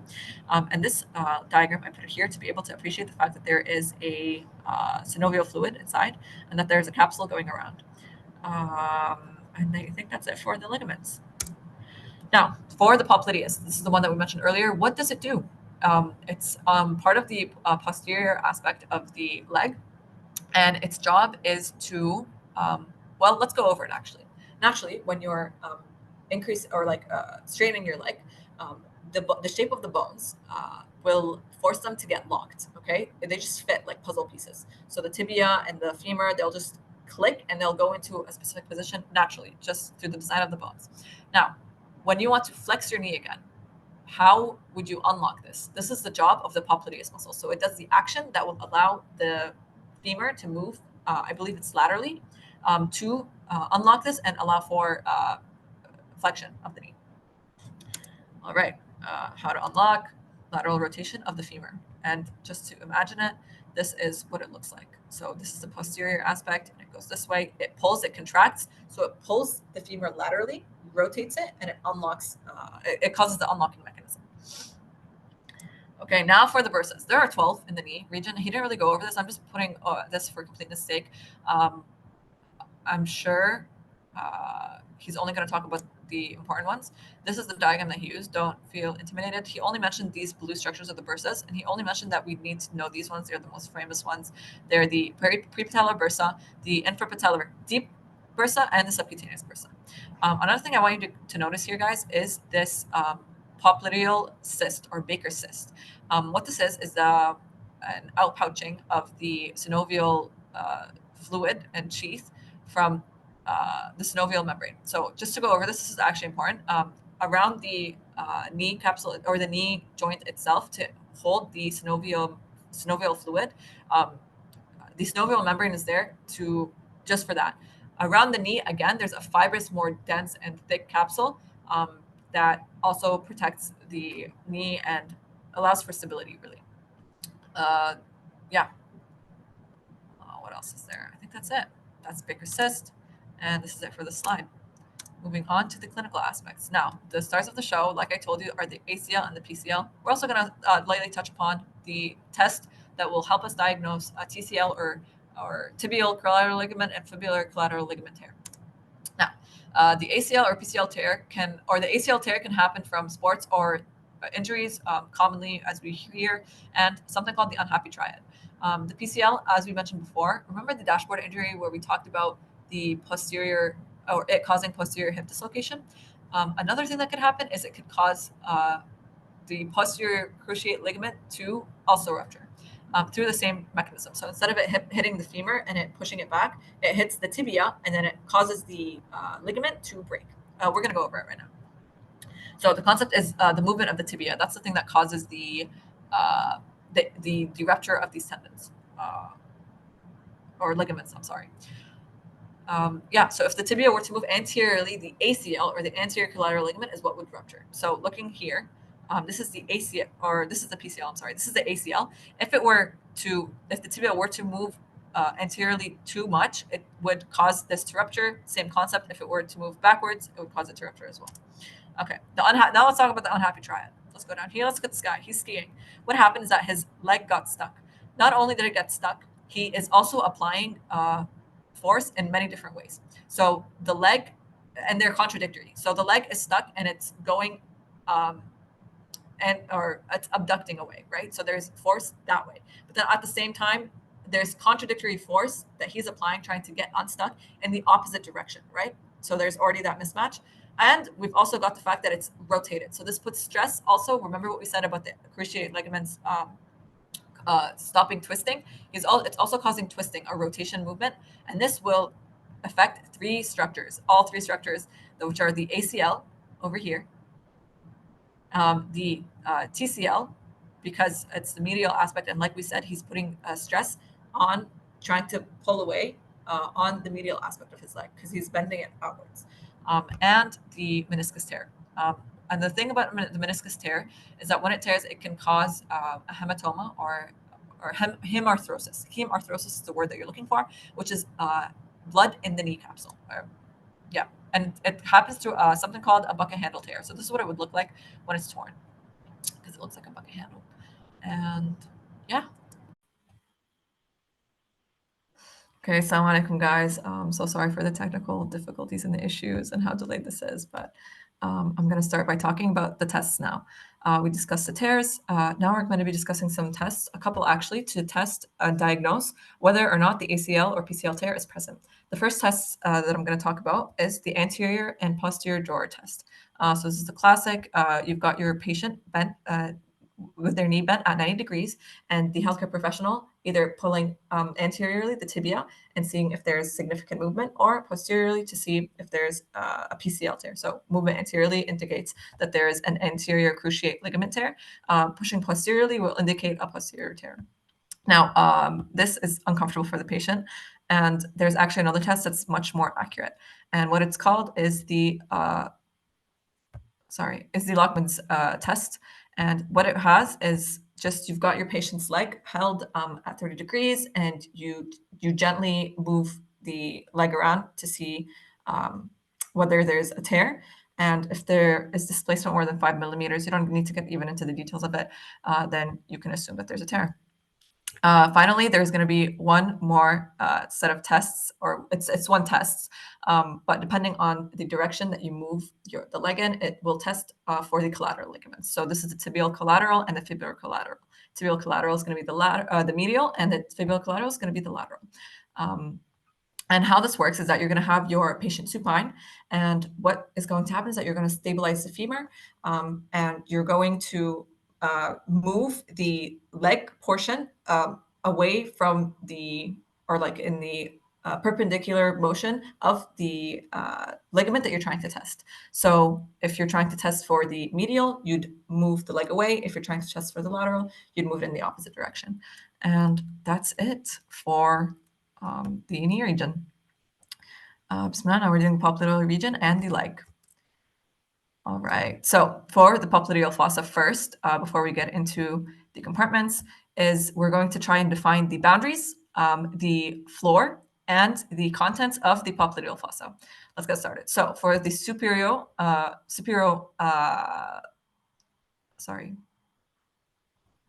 medial section, you're going to have the semimembranosus and semitendinosus. It's not labeled here as the border. It's going to be a diamond-shaped fossa. So superior lateral, you're going to have the head of the biceps femoris. And then for both inferior lateral and inferior medial, you're going to have the heads of the gastrocnemius muscle, which we're going to discuss soon. Also, for the floor of the fossa, you're going to have the just the popliteal fossa itself. That's part of the bone, the femur bone. And you could also have the knee capsule, the fibrous capsule. You could also have the popliteus muscle. As for the contents, let's zoom in here. Bismillah. You can see three main structures and this nerve that runs laterally over here. You've got the artery, the popliteal artery, which is a continuation of which artery? The femoral artery. Okay, wonderful. And the popliteal vein as well as the tibial nerve. As you can see, right over here, you're still going to have your sciatic, but then you're going to have it split into your tibial nerve, remember that we mentioned, and the fibular nerve, which is going to go lateral, towards lateral leg 2 and lateral compartment. Also, it's important to mention that there's lymphatics here. I didn't put it on the slide, but it's mentioned. Yeah. So these are the notes. Popliteal fossa. Great. Wonderful. Okay, now for the good juicy part. We're going to talk about the compartments of the leg, just like we did with the thigh. Now, one thing I want us to appreciate is the fact that while in the thigh, we had an interior compartment, a posterior compartment, and a medial compartment. In the leg, it's anterior compartment, posterior compartment, and a lateral compartment instead. Let's just look at it here. Let's orient ourselves. This is the tibia. This is the fibula. This is the anterior compartment. This is the posterior compartment. And this is going to be your cute little lateral compartment. Now, what I also want to discuss is the motions that these compartments are going to be responsible for. As we remember, our model, with the upper limb, you've got flexors on anterior surface, extensors on the posterior surface. With lower limb, it is flipped. So that means when you have your extensors at the top or anteriorly. So that's already got covering your anterior compartment, and it's going to be responsible for extension or dorsiflexion. For the posterior compartment, it's going to be the opposite. So it's going to be your flexor compartment or the plantar flexion. One thing that helps me remember this is that when you're plantar flexing, you're thinking, and to separate it, to distinguish it from a dorsiflexion, because sometimes students mix this up, including myself, is I think plantar, plant, ground, earth, pointing your feet to the ground. And that helps me remember that that's what plantar flexion is. And then for the lateral compartment, okay, let's imagine this. You've got muscles on the lateral aspect of the leg, and then they'll go down and they'll attach at the feet. And so when they contract, they'll get shorter and they'll tilt the foot outwards like this. And this is called eversion. Now, there's still one more motion that can be elicited, but that doesn't have a specific compartment, and that's going to be inversion. So instead of eversion, you've got inversion. And we're going to discuss that in a bit. All right. It's also important to acknowledge one more time, hopefully the last time, the order of which the nerves split. And this will tell us directly, because remember, we said sciatic is going to innervate the posterior part of the thigh, and it's going to innervate everything below the knee. So now we're going to get into the nitty-gritty of that. So you've got your sciatic. It splits popliteal fossa, tibial, and common fibular. Now, what you're going to have again is the common fibular splitting once more. We said tibial is going to supply the posterior compartment, so that's covered. But for the anterior and lateral compartment, it's going to be covered by both branches of the common fibular nerve. Now, what are these common fibular nerve branches? You've got the deep fibular and the superficial fibular. The deep fibular is going to be responsible for innervating the anterior compartment, and then the superficial fibular is going to be responsible for innervating the lateral compartment. Okay, one more time. Again, the compartments are anterior, lateral, and posterior, in contrast with the thigh region. Anteriorly, we're going to have the deep fibular nerve innervating lateral compartment. We're going to have the superficial fibular, and then the posterior compartment is going to be innervated by the tibial nerve. Okay. Over here, we spoke about the actions. We said deep fibular because it's anterior, it's going to cause dorsiflexion, and superficial fibular is going to be for eversion. Over here, I mentioned half of inversion, and it's because, actually, we'll find out right now. So let's look at the anterior compartment first. Bismillah. Let's look at the muscles here. Here we only have 3 muscles, okay? And very simple, very straightforward. We've got along the tibial bone, we've got the tibialis anterior, and it's going to be responsible for 2 motions. The first one is our classic dorsiflexion extension, okay? The second one is going to be inversion of the foot. This is the clandestine, the last motion that we don't, that doesn't have a compartment. The other 2 are going to be siblings, extensor digitorum longus and extensor hallucis longus. From the name, they're going to be responsible for extending the hallux, which is the pollux, which is the thumb in the upper body. It's the equivalent, and the digitorum, or the digits, the toes. Yeah, let's break it down. These are the 3 muscles. As we said, tibialis anterior also has the other movement, and the innervation for all of them is going to be the deep fibular. All right, now we understand where there's actually 2 muscles that are going to be responsible for inversion. This was one of them. So that's why this says that deep fibular is responsible for 1/2 of inversion. And the significance of this is that when you have lesions or problems with the deep fibular nerve, then you're going to have only weakened inversion rather than complete loss of inversion, because the motion is being supplied by 2 different nerves. Yeah, you'll find out which one. Now let's look at our lateral compartment. Lateral compartment is super cute, super simple, super straightforward. It's only 2 muscles, okay? And these muscles are going to be the fibularis longus over here with the really long tendon, and then the fibularis brevis. The fibularis brevis is the one that's going to attach just over here. Now, the only significant thing that I want you to know about these, other than its innervation and the movements, are the fact that the fibularis longus and brevis will insert or attach at different points. So fibularis longus, fibularis brevis. The fibularis longus, as you see here, it's going to go and cross the bottom of the foot all the way to the first metatarsal, and that's where it's going to attach. As for fibularis brevis, it's going to go to the 5th metatarsal. And why this is significant is because when this breaks, or when you have a question saying that there might be an avulsion fracture, you'll know which bone is being broken. Or in the first case, you'll have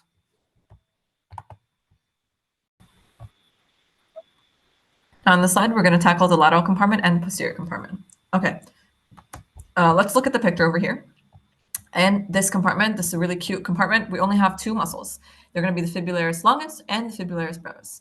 And you can appreciate them over here. This is the longus and this is the brevis. And the only thing that I want you to know about them, other than the fact that they're innervated by the superficial fibular, is that they will attach at different points. So let's observe. The fibularis longus, if you can appreciate this, the long tendon of the longus will go and attach itself to the first metatarsal, okay? And then the brevis is going to attach itself to the 5th metatarsal. Why this is important is in the way that it can be asked on exams. If you have either an injury to one of the bones, it will ask, oh, what's the muscle that might be affected? Or it can ask in the context of avulsion fractures. Yeah, so, and as we said, what is the nerve that's going to be innervating it? The superficial fibular. Wonderful. Now let's do the posterior compartment. Now, the posterior compartment, what's nice about it is that all of the muscles in it are all only innervated by the tibial nerve, but you're going to have to divide it into 2 categories, the superficial muscles and the deep muscles. Let's start with the superficial muscles. There's only 3 of them, okay? You've got the gastrocnemius, this yellow one, you've got the soleus, and you've got the plantaris. Now, the soleus and the gastrocnemius are together known as the triceps surae. And the triceps surae muscle, which is all these, or both of these respectively, is that they're going to form the Achilles tendon. And this will have some clinical significance. As for this muscle that you see called the plantaris muscle, this muscle is it's not really, it's not even present in everybody. Its significance is that if a person is not experienced in an anatomy lab, or a student is looking at this muscle, this aspect kind of is really thin. And some students may mistaken it for a nerve. That's why it's called the freshman's nerve, which is kind of funny. Now let's observe this compartment, the deep compartment. And here there is, well, there's 3 muscles here. In this compartment, there's 4. The popliteus is one of them. But then the rest, and the popliteus has its own function that we already discussed, the rest are going to be mirrored by the anterior compartment. This is really cool and really awesome. But yeah, the tibialis posterior is this muscle. And then we've got our respective flexor digitorum longus and flexor hallucis longus. And they're just the exact mirror of the anterior compartment, as we mentioned. What is significant, again, about the tibialis posterior is that it's going to be responsible for the other half of the inversion function. So one half of the inversion function is being taken care of by the tibialis anterior muscle through the deep fibular nerve. And then the second half is going to be taken care of by the tibialis posterior by the tibial nerve. Okay.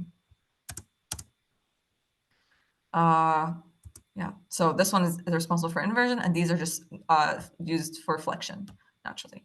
And these, I'm not sure if you went over it, but they're also responsible for plantar flexion, and the nerve that's responsible for all of these is the tibial nerve. Wonderful. Okay, this will be our slide. Moving on to the movements of the leg. Now, what we have are 4 movements. We've got the dorsiflexion, which is extension. We've got plantar flexion. We've got eversion and inversion. Okay, let's look at them. So dorsiflexion, we said everything in the anterior compartment. Inversion is going to be our 1/2 and 1/2, so tibialis anterior and posterior. Plantar flexion is going to be posterior compartment, or the triceps surae, and then eversion, as we said, is going to be the lateral compartment, so the fibularis brevis and the longus. Okay, for our clinical case, we're going to look at the triceps surae. As we remember, the Achilles tendon is formed by these muscles. And so when you injure this tendon, you can do it in 2 ways. You can do it through avulsion, as we mentioned a while back. We said that avulsion fractures will resurface. You can do it through avulsion or through a fracture. And Dr. Elena mentioned that the person that with an Achilles tendon injury, it's not easy at all, and that they would spend time in this moon boot, 6 to 8 weeks or something like that. Yeah, and that it must be sutured together. This is probably, we won't go into too much detail with this, but just for sake of completeness. Now let's see what's going on over here. We observe that there is a fracture over here, and it looks like it's in the fracture of the neck of the fibula. Now, what is present here? Let's see. It's the common fibular nerve. So that means if there's injury to it before it splits into 2, you've got effect, or the effect of it will reach both the superficial and the deep fibular nerve. Okay. So what are we going to present with?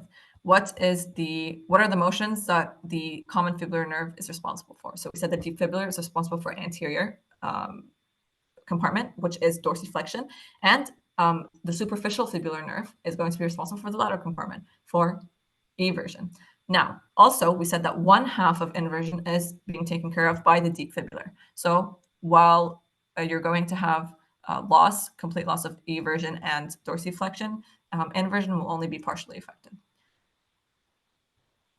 And that's it for the slide. Now let's talk about the skin innervation of the leg. We already went through the thigh.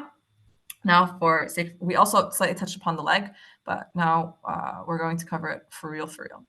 And now okay, so the way that's going to be divided is that the leg is going to be divided into the posterior and anterior.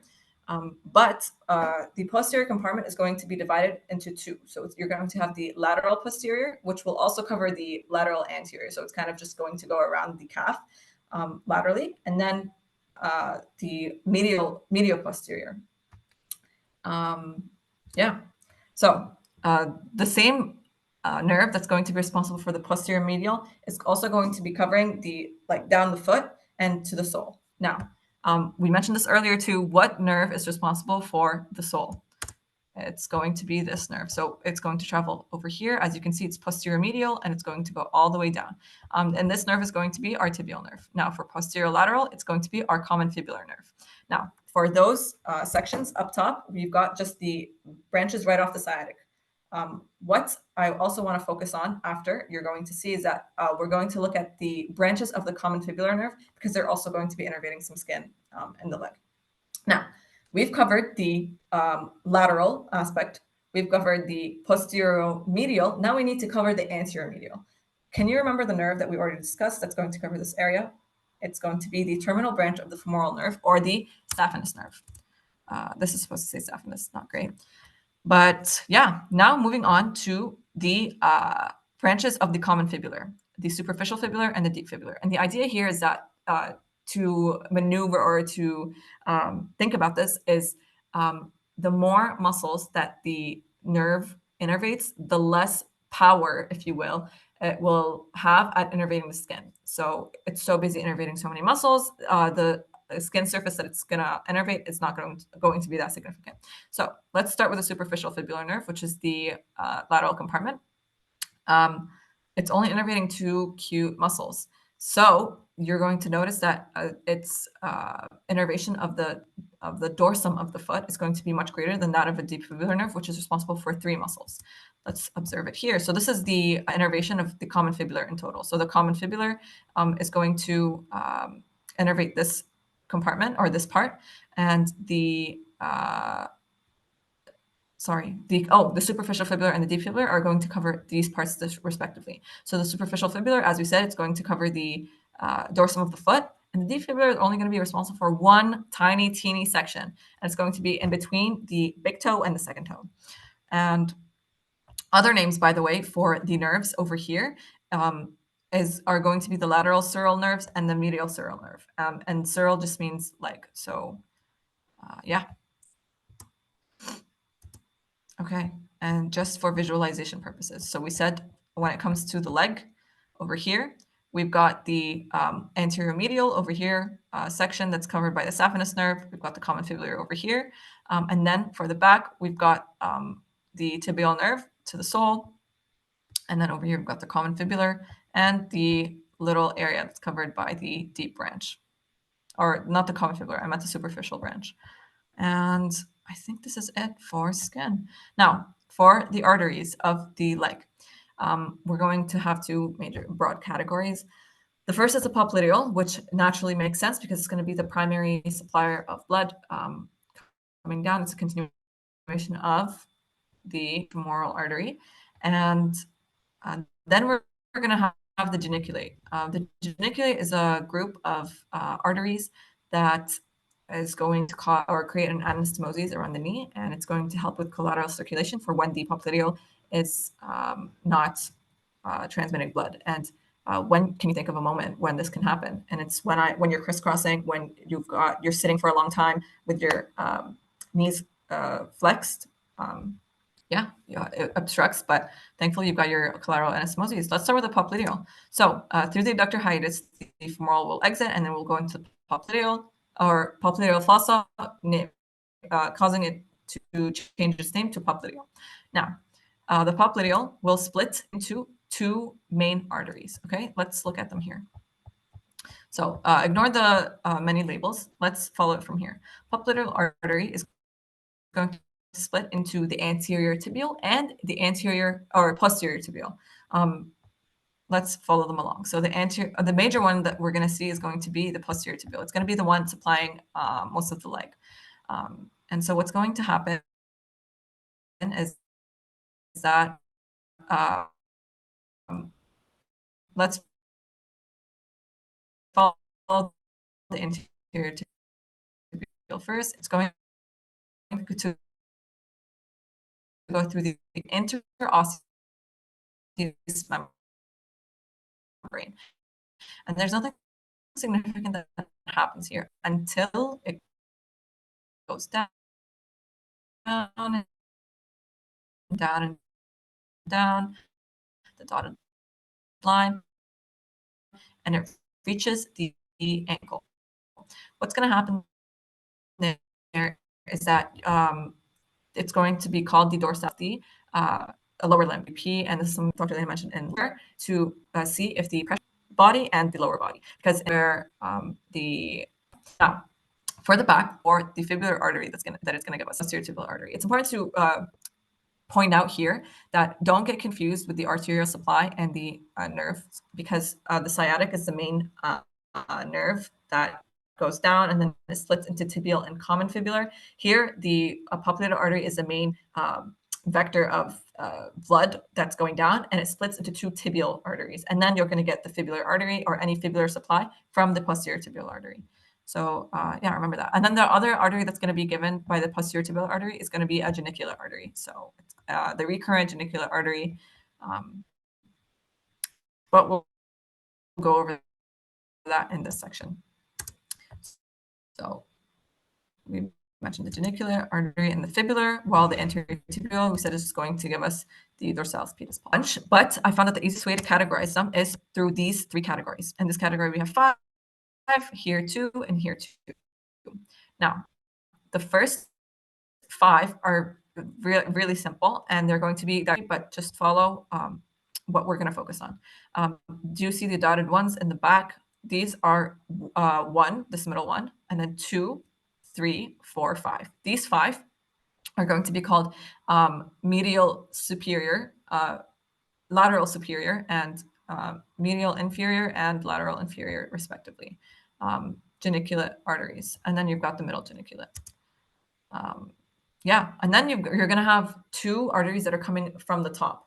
I found this really cool. I don't know, I found this super cool. So what the two arteries that are going to be responsible for providing supply coming from the top, they're going to be coming from the top, so you're going to call them descending genicular arteries, are the femoral artery and the lateral femoral circumflex. Now, connection point. Do we remember what the little when the last time we mentioned the lateral femoral circumflex was? It was when we were talking about the distal supply of the neck of the femur, that intertrochanteric break. Yeah, so there was a medial femoral circumflex and then the lateral femoral circumflex. Now it's moment to shine. From below, you're also going to have two, and they're just going to be the two arteries over here that the popliteal split into. So you're going to have one that's coming from anterior tibial and one that's coming from posterior tibial as the recurrent genicular arteries. And that is it for arteries. Finally, to close this off, we've got the clinical situation with the popliteal artery. We already went over this, but to this, I'm also going to add a supra or posterior dislocation of the femur, which we didn't really discuss. Same concept. When you've got a supracondylar fracture or posterior dislocation, the idea is that the artery is the most deep and thus the closest to the bone. If there were to be any trauma, it would affect the popliteal artery first. And one thing to also go over is the fact that if there were to be an arterial embolus, which is kind of like a block at the bifurcation of the popliteal artery, you're going to have a lack of supply to the lower limb, and that is dangerous. Please, please, please go through Dr. Alina's questions. They're not that many, but it really helps you attack and think about the way that she approaches these questions. I really hope this benefited you guys. And again, I'm really, really sorry about how long it took for this to come out. Yeah, I hope this went well. Please reach out if you find any mistakes, if you have any comments, so we can make it right. And assalamu alaikum wa rahmatullahi wa barakatuh.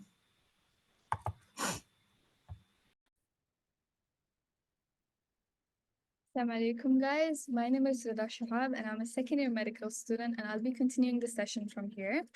So if you guys, since this is a recorded session, if you guys have any questions throughout my part, feel free to reach out to my number that's at the start of the session and towards the end at the slides. So starting off, let's go with the ankle region. So we know that the ankle region is made up of different types of bones. So starting off with, we have the tarsals, and there are 7 tarsal bones, and they're divided into the proximal row as well as the distal row. So the proximal row has your calcaneus and your talus, which you can see right here. This is your calcaneus, and the yellow one is your talus. So this is your proximal row. And then your distal row is made up of your cuboid, your 3 cuneiforms, and your navicular bones. So these are your 7 tarsals, okay? And then you have your 5 metatarsals. So here in this picture, you can see the 5 metatarsals that are there.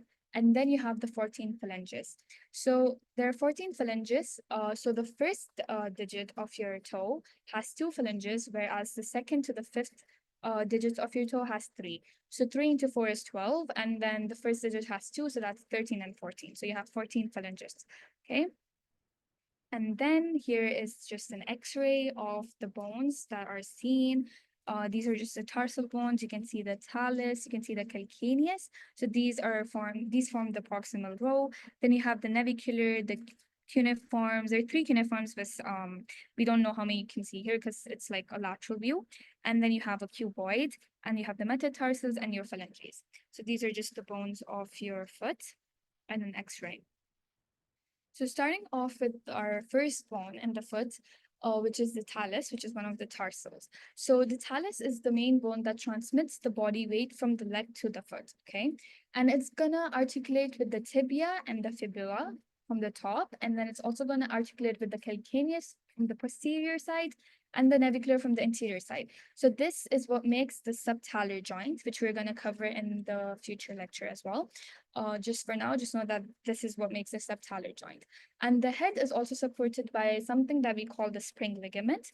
The other name for spring ligament is calcaneonavicular ligament, okay? So from the name, calcaneonavicular, so calcaneus and the navicular bone, okay? And then the other bone that we have is the calcaneus. So the calcaneus is the largest and the most strongest bone of the foot. And it's the tuberosity which basically attaches to the calcanean tendon, and it forms the posterior end of the longitudinal arch of the foot. So this is the calcaneal tuberosity, and it's attaching to the calcanean tendon, which makes the posterior end of the longitudinal arch of the foot. Okay. So coming off with the clinical correlations, so calcaneal fractures are fractures where you hurt your heel really hard. So you fall on your heel really hard, for example, from a ladder, which can fracture your calcaneus into several pieces, producing a comminuted fracture. So comminuted fracture is when your bone is just broken down into several pieces. Okay, the calcaneal fracture is usually disabling. Why? Because it disrupts the subtalar joint. And we discussed the subtalar joint. We know that it articulates with 4 different bones. So it's going to be really disabling for the patient, and you have to operate it really quick. Coming on to the plantar fasciitis, which is calcaneal spur.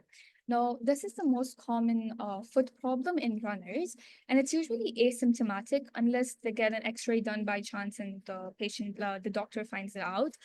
But this is just an outgrowth of the bone.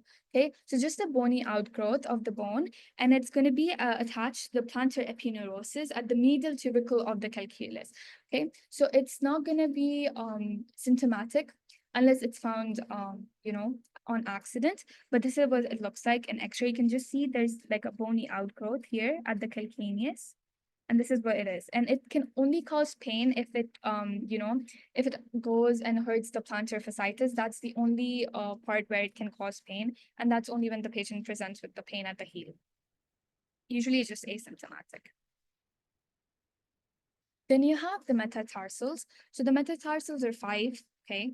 And they're just numbered 1 to 5, from 1 being the great toe, which is also called hallux, to the small toe.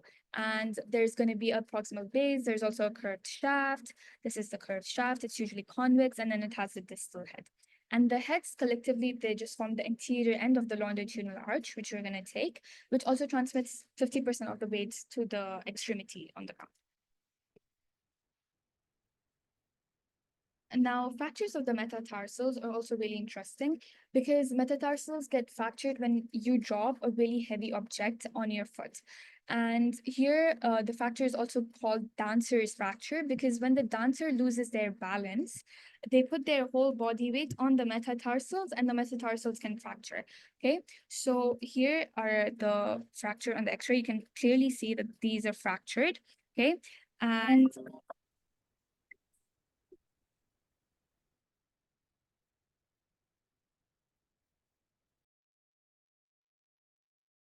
okay, so as you were saying, the dancer's foot or the dancer's fracture is when the dancer just shifts all their body weight to the metatarsals, which causes the bone to fracture. Another really interesting thing is the tuberosity of the 5 metatarsal may also be evidenced by the tendon of fibularis brevis, during forced inversion of the foot. Now, I know this does not make sense. It's going to make more sense when we take the plantar arches, but just remember there's fibularis brevis, and if there's forced inversion of the foot, it's going to avulse the tendon, okay? So fibularis brevis is just the tendon, and it's going to get avulsed if there's forced inversion of the foot, okay? So this is just multiple fractures that you can see on the x-ray here, and then this is the dancer's fracture, so this is just a fracture on the metatarsal. Coming on to the phalanges, we know that phalanges are just miniature long bones with the proximal base, shaft, as well as a distal head. We also discussed that there's 14 phalanges. So the first digit has 2, and then the rest of the 4 digits have 3. So making them a total of 14.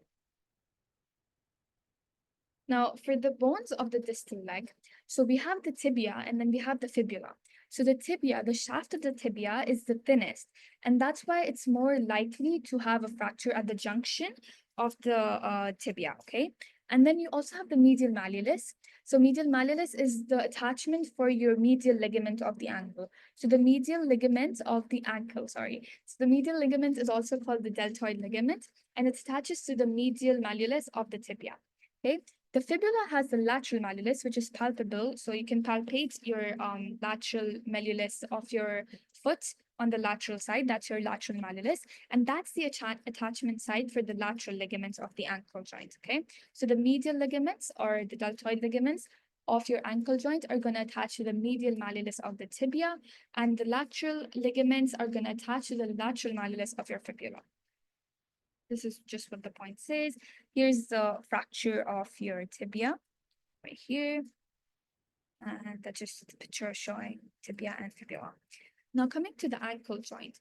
So the ankle joint is a synovial hinge joint, and it's between the tibia, the fibula, and the talus, okay?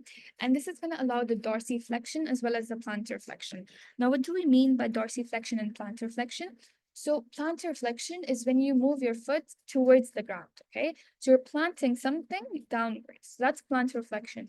Dorsiflexion is when you're moving your foot upwards. So that's dorsiflexion, okay? So this ankle joint is going to help you plantar flex, move your foot downwards, and dorsiflex, move your foot upwards, okay? And it's most stable in dorsiflexion when you move your foot upwards because the trochlea of the talus is widely anterior, okay? So that's why it's more stable. Now, coming on to the ligaments that support your joints, we have 2 ligaments. We have medial ligament and the lateral ligament, which we talked about. So the medial ligament is the strongest ligament, okay? And it's a triangular ligament. You can see here. This is your medial ligament, okay? And it has 4 different parts that we're going to get into later on in the lecture, but just know for now that it's the strongest ligament of your ankle joint. And the most important thing your medial ligament does is it resists eversion of the foot. So just to show you guys what we mean by eversion and inversion. So eversion is when you move your foot outwards, and inversion is when you move your foot inwards, okay? So your medial ligament is going to resist everting your foot. After like a certain point of eversion, you cannot really evert it anymore. And if you continue doing so, you're just going to rupture your medial ligament. And the same goes for your lateral ligament, okay? So your lateral ligament is going to resist inversion of the foot. And if you keep inverting your foot beyond the resistance level, then you're going to have your lateral ligament ruptured, okay? So here's the lateral ligament, and it also consists of the 3 distinct ligaments. So the lateral ligament is made up of 3 distinct ligaments, which are your anterior talofibular, your posterior talofibular, and your calcaneofibular, okay? So from the name, anterior talofibular is going to go from the talus to the fibula, okay? And which part of the fibula? The lateral malleus of the fibula, okay? And then the posterior talofibular is going to go from the talus to the fibula, which part? Lateral malleus, okay? And the calcaneofibular is just from the calcaneus to the fibula, okay? So again, as we said, it is attached to the lateral malleolus. The medial ligament is to the medial malleolus of the tibia, okay?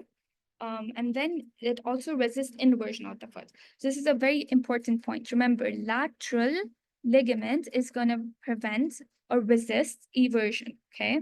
So lateral is going to resist eversion and medial is going to resist eversion. Wait, sorry, I said it opposite. So lateral is going to resist inversion and medial is going to resist eversion, okay? Now, coming on to the clinical correlations. So you have the ankle sprains. Now, ankle sprains, which are your inversion injuries. Now, inversion injuries. So if you're inverting too much your foot, right, you're gonna injure your lateral ligament, as we discussed. So these are more common when people are just playing and they invert their foot, right? And so your lateral ligaments, mostly your anterior talofibular. Now, a very good question to ask is, why not posterior talofibular? Why not calcaneofibular ligament? Because they all make the lateral ligament, right? The only fact why anterior talofibular ligament is injured is because it's the weakest of all the three ligaments that are making your lateral ligament. So anterior talofibular is the ligament that's the weakest and the one that gets the most affected. Okay. So in severe sprains, the lateral malleolus of the fibula is also can be fractured because they all attach there. That's the attachment point. So if the injury is too severe, that can also fracture. And then you have the POTS fracture, which is another name for eversion injuries. Now, for eversion, we said that medial ligament is going to prevent your or resist your eversion of the foot, right? So if there is eversion injuries, your medial ligament, also known as your deltoid ligaments, is going to rupture. And where do they attach? They're going to attach to the medial malleolus of the fibula. So in severe injuries, because the deltoid ligament is really strong, whenever we suspect that the deltoid ligament is ruptured, it also causes a fracture of the fibula. Just because it's really strong at the attachment point, it's also going to cause the fibula to be fractured. Okay, so that's it. Eversion, also known as abduction, and inversion is also known as adduction. So inwards and then outwards. For the ankle jerk reflex, you're gonna have Achilles tendon reflex. You're gonna take this in pro in second year, inshallah. But this is just where you test your calcaneal tendon at the back of the foot with the reflex hammer to elicit a plantar flexion. Okay, so plantar flexion, your foot is gonna just go downwards because of the reflex, jerk reflex. Okay, and it's gonna test your tibial nerve and the tibial nerve, which is S1, S2. Okay. Then you have hallux valgus. So hallux is just the big toe, and valgus is lateral deviation. So that's what it stands for, okay? So hallux valgus is just like a lateral deviation of the great toe at the metatarsophalangeal joint, which is in an association with the enlarged head. Now, this is basically when it's most common in females, especially when they wear improperly fitted shoes. So shoes that are too small for them, okay? Now, what exactly happens is that they form a swelling, which is called bursa. Now, bursa is just like a fluid-filled sac, okay? And when this bursa has friction because of this small shoe that you're wearing, right, it's going to cause bursitis, which is inflammation of the bursa, right? And because of the constant friction of the bursitis, it's going to cause a bunion, okay? So that's what happens. So this here is a bunion, which is just a swelling of the bursitis because of the constant friction of the bursitis. It forms a bunion on the toe. And there's going to be just a lateral deviation of the hallux, which is the big toe. Okay. And then you have the flexor retinaculum. So flexor retinaculum is just a localized thickening of the fascia. And it's really important to differentiate between the flexor retinaculum and the extensor retinaculum. So I'm just going to break it down in really simple words. So we know that the flexor compartment of your leg is posterior and the extensor compartment of your leg is anterior, okay? Just let's start off with that. Now, the flexor retinaculum is going to bind from anterior to posterior, right? And the four things it's going to include is your tibialis posterior, your flexor digitorum longus, your flexor hallucis longus, and the posterior tibial artery. So because it's posterior, your flexors are posterior compartment of your leg. Everything is going to be posterior. So you're going to have tibialis posterior to start with. Then you're going to have flexor digitorum longus because the posterior compartment is flexors. Then you're going to have posterior tibial artery, and you're going to have flexor hallucis longus. Okay. So these are the four things that make your flexor retinaculum. For extensor retinaculum or superior extensor retinaculum, it's going to be because the extensor are your anterior compartment, everything is going to be anterior now. So it's going to be tibialis anterior, going to be anterior, it's going to be extensor hallucis longus because the anterior compartments are usually extensors, right? So you have extensor hallucis longus and extensor digitorum longus. But in the flexor retinaculum, it was flexor hallucis longus and flexor digitorum longus. Okay, so that's the only difference. There's going to be tibialis posterior there, there's going to be tibialis anterior here, posterior tibial artery there, here it's going to be anterior tibial artery. So that's what you need to know for flexor retinaculum and extensor retinacula or retinaculum. Okay. And then you have your fibular retinacula. So these are just fascias that make sure that your tendons are all together in place and not going haphazard everywhere, okay? So they're just holding the tendons together. So the fibular retinacula is important because it holds the tendons of fibularis longus and fibularis brevis. So you can see that in the picture here. It's gonna be holding the tendons of fibularis longus and fibularis brevis, okay? So that's for the ankle joint lecture. This is the QR code for Dr. Vlad's questions. You can scan it and you can have a practice question session there to just make sure you know the material well. And now I'm going to be going on to the questions. And if you have any doubts as of right now, you can just text me. It's completely fine. Okay, so our first question is, what is the most likely diagnosis? So you have hallux valgus, hallux varus, fossa valgus, and gout.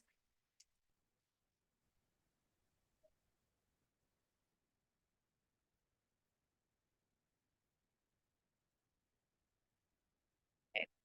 So the answer here is hallux valgus, which we discussed about the clinical correlation that we talked about. So that's a pretty straightforward question. I don't think I need to explain why. Okay. Now this is an interesting question. So pay attention, okay? A girl was playing football and made a cut inside.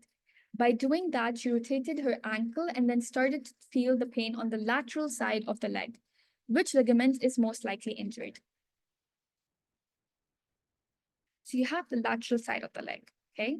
So that just gives you which ligament we're talking about. And then I told you which one of the three is the weakest. So the answer here is B, which is anterior talofibular. Okay, so lateral ligament is affected here. The lateral ligament is made up of three different ligaments. So you're going to have posterior talofibular, you're going to have anterior talofibular, and then you're going to have calcaneofibular, which make up the lateral ligament. And the weakest one is going to be anterior talofibular. So it's the one that's going to be ruptured most likely in lateral ligament injuries. Okay, so coming on to plantar arches. Now, this lecture was given by Dr. Atif, so it's super direct. So I'm gonna just cover whatever he said based on the transcription for you guys that he gave, and we can just go over everything. Okay, so starting off with, he just gave you guys a mnemonic for the tarsals, which is tall centers, never take shots from corners. So T stands for your talus, centers, calcaneus, your N stands for your navicular, TSF are just the third, second, and the first cuneiform, and then you have corners, which is your cuboid. Okay, so you have the plantar arches, right? And what exactly Dr. Atif was explaining in his slides was that anything, let's, for example, take a bridge, okay? The bridge is made up of different types of stones, okay? There's going to be a middle stone, which what we call is the keystone. That's going to hold the entire bridge together. And if this keystone is not there, then the bridge is just going to fall out, okay? It's just going to fall off. So in our foot, the keystone or the key bone, you can say, is the talus. It's going to hold your arches together. Okay, so arches are really important because they're gonna not only carry your body weight on the foot, but they're also gonna prevent injuries from happening on your foot. Okay. And then he just talked about the wedge-shaped stones, which are the tarsal bones that basically make the arch more stabilized. You have the staples, which are just the ligaments that are also going to make the arch more stabilized. There's going to be ligaments, so tie beam are just ligaments that we're going to get into. They're just support. And then a suspensory support is also there, which are just muscles for dynamic support. Now, here we just talk about how, you know, if you logically think and you need to bear something that's really heavy, the most efficient way of doing that is to just build it into an arch. And that's why our foot anatomically is built in an arch because our entire body weight is on the foot. Okay, so the foot has three arches. So you're going to have longitudinal arch, medial longitudinal arch, you're going to have lateral longitudinal arch, and then you're going to have the transverse arch. Okay, and we're going to get into each of them. So starting off with the lateral longitudinal arch. Okay, now imagine with me, you have your foot, okay, and the medial longitudinal arch is going to be of the medial side of your foot. Okay, so the medial side is from the big digit to your midline. So that's your medial longitudinal arch. Okay, this here in this picture, this is the lateral longitudinal arch because this is the lateral view. You're looking from the pinky away from your midline. Okay, so that's your lateral longitudinal arch. The lateral longitudinal arch is not as significant as medial longitudinal arch, but obviously it does help balance your weight out, but it's made up of only four bones that you need to know, okay? So the lateral longitudinal arch is just made up of a part of the calcaneus, so it's not the entire calcaneus, it's just a part of it, the cuboid, and the fourth and fifth metatarsals. Okay, so these are just the four bones that are going to make your lateral longitudinal arch. So the two C's, which are your calcaneus and your cuboid, and then your fourth and fifth metatarsals are going to make your lateral longitudinal arch. Okay, and now coming to the medial longitudinal arch. So the medial longitudinal arch is every bone that was not in lateral longitudinal is in medial longitudinal. So except the four bones that were there, every other bone is here. Okay, so for the tarsals, we're going to have the other half of the calcaneus because the first half was in the lateral longitudinal. We're going to have the talus, the navicular, and all the other three cuneiforms because the cuboid is in the lateral longitudinal. Okay, you're also going to have your metatarsals. So you're going to have 1 to 3 metatarsals because 4 and 5 are involved in lateral longitudinal arch. So that together makes the medial longitudinal arch, okay? Your half of your calcaneus, talus, navicular, 3 cuneiforms, and the first to third metatarsal. And these are the weight-bearing points, which we talked about. So these are just the points that are going to be in direct contact with the floor. It's also going to bear your body weight, okay? And the X-ray here shows the subtalar joint. And this is really important because we discussed that this is just a joint between the talus, the calcaneus, and the navicular bone. So this is the subtalar joint that we were talking about. And if this joint weakens or it fails, it may lead to the person having flat foot over time. But if their ligaments are strong enough to hold this arch, then they're not going to have a flat foot. That's all that this says, okay? And then your joint is going to have like a ball and socket configuration. You can see here, it's kind of like a ball and socket configuration. And it also has the crucial ligament, which is the spring ligament. The other name for the spring ligament is calcaneonavicular ligaments, okay? And if it's damaged, it's going to affect the arch support. So it's going to affect the support of the foot to hold your body weight, okay? Now, the deltoid ligament, which is also the medial ligament, is really important because it's also made up of four different bands that we're going to talk about now. So they're made of four different bands from the tibia. So it's going to attach to the medial malleolus of the tibia, right? But it's going to have four different attachments towards it, okay? So there's going to be tibiotalus anterior, there's going to be tibiotalus posterior, there's tibionavicular and tibiocalcaneus. So from the name, you know, it's coming from the talus anterior posterior, it's coming from the navicular, and it's coming from the calcaneus. Okay, so those are four ligaments that form the deltoid ligament, which is your medial ligament. Okay, so this is just the transverse arch. Transverse arc. My bad.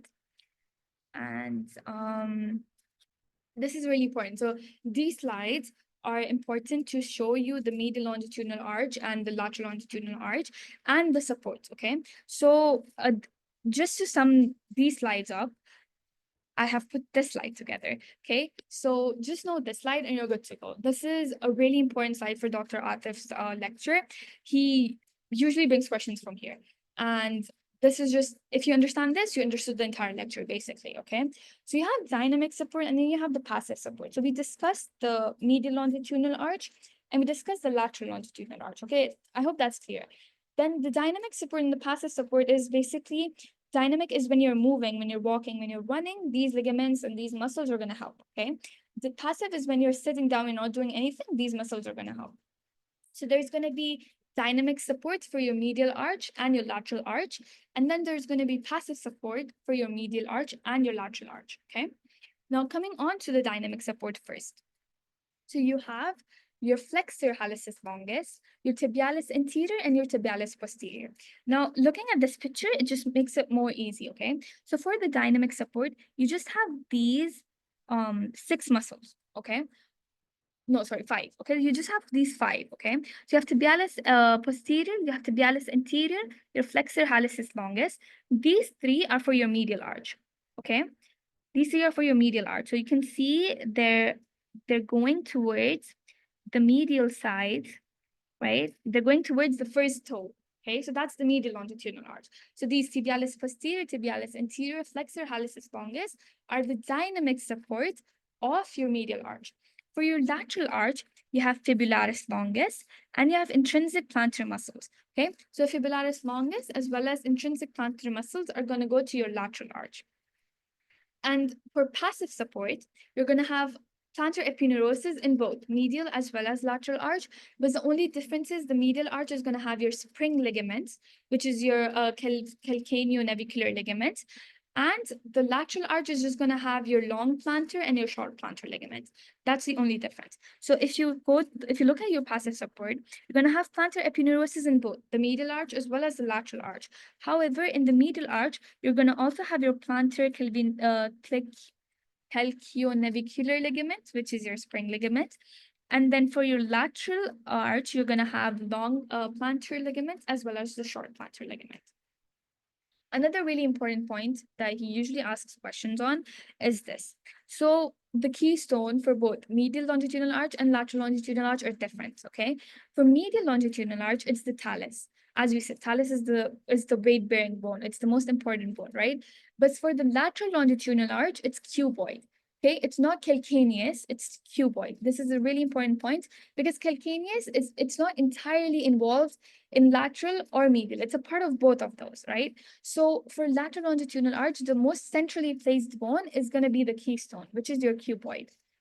So remember, lateral longitudinal arch, the keystone is cuboid. Medial longitudinal arch, the keystone is talus. Okay, super important point. This slide, super duper important. Learn this by heart before you go for your exam. Now, this is just the clinical correlations of plantar arches. So you're going to have flat foot, which is also called pes planus. And this is when the medial longitudinal arch, right, which is the major arch, and we said that it's the one that handles everything, right? If it's affected, then you're going to have a flat feet. And that's all that it says. The only question that he can ask you here is, oh, why does flat foot happen? Which of the arches are affected? It's medial longitudinal arch. And here's the plantar arches summary. So this is how your normal foot looks like. If you just, I don't know, step on a paint and then, like step on a paper, this is what your normal footprint should look like, right? But then if you have a flat foot, this is what it's going to look like. There's not going to be this curve that you see here. It's not going to be there. Why? Because the medial longitudinal arch is affected. So medial longitudinal arch is affected, okay? And then you have here, you have pars rectus, which is just the increased height of longitudinal arches, and you have the loss of transverse arch as well. The most important one is this, okay? And then you have the clinical correlations here. So you have plantar fasciitis, which is what we covered briefly in the previous ankle joint lecture as well. This is just the bony outgrowth of the calcaneus bone, which is also called calcaneus spur. It's usually asymptomatic, and it's usually it's an accidental found, except when it affects your fascia. That's the only part where it can cause pain, okay? And it usually responds to physio treatments. It's going to respond to medications, also exercises. So it's not an extreme condition, but yeah, it's usually asymptomatic. Then you have your bunion, which is very important. This is just when you, same thing again, just when you wear shoes that are too tight, the bursa is just going to get inflamed. It's going to cause bursitis because of the friction. It's going to just cause bunion. So this is what it says here.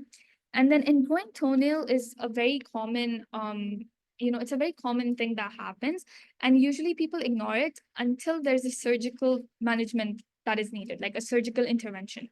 And this is just when there's like excessive pressure on the nail folds, right? The soft tissues on both sides of the nail, they're just gonna get irritated, okay? And it just it basically just inflames the tissue. And that's pretty much it. It can go from poor cutting of the nails to nail deformities, and in severe cases there should be a surgical intervention. And then you have the diabetes and the foot. So this is just a very basic topic that he covered. We know that diabetes is really, it's really known for wounds, because if you have a diabetic patient at your home, then you should know that their wounds don't easily heal up, right? And the problem with diabetes or diabetic patients is, even if they hurt their foot, they're not going to realize it, because because of their diabetic neuropathy, they don't realize that they're hurting their toe, right? So they're usually unaware of the developing problems that are happening in their toe, and that's all that Dr. Atif was just trying to explain. So diabetes can basically cause poor wound healing of your toes, and also just poor sensory, supply. So you're not gonna realize that you're hurting your foot, or there's even pain in your foot. So that's for plantar arches. It was a super direct lecture, and it's one of my favorite lectures. So yeah, that's that. And now we're gonna just do some questions on it for practice. Starting off with the first question. So we have a patient, okay, with an injury to his talus bone. Which one of the structures, or wait, a patient with an injury to his talus bone will have issues with which structure? So you have the medial longitudinal arch, the lateral longitudinal arch, the transverse arch, and your calcaneus. So which of the arches is going to get affected?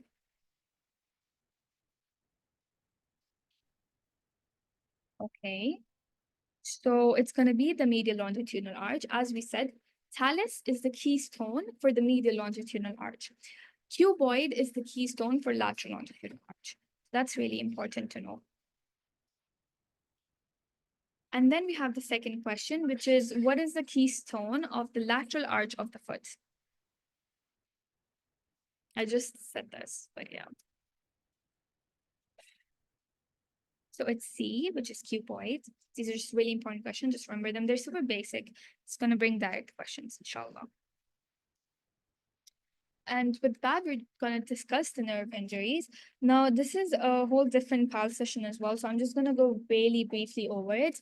And there's just some practice questions at the end, but I'm not going to cover them in the session. You guys can do them in your free time, mostly because this is a different session, and inshallah, they're going to cover it well. But to just go over it briefly, you're supposed to know the reflexes. First of all, there's the two important reflexes that you're supposed to know in the lower limb are your knee jerk and your ankle jerk. Okay, so your ankle jerk, as we discussed, it basically tests your tibial nerve, which is S1, S2, and the muscle that it tests is gastrocnemius. Okay.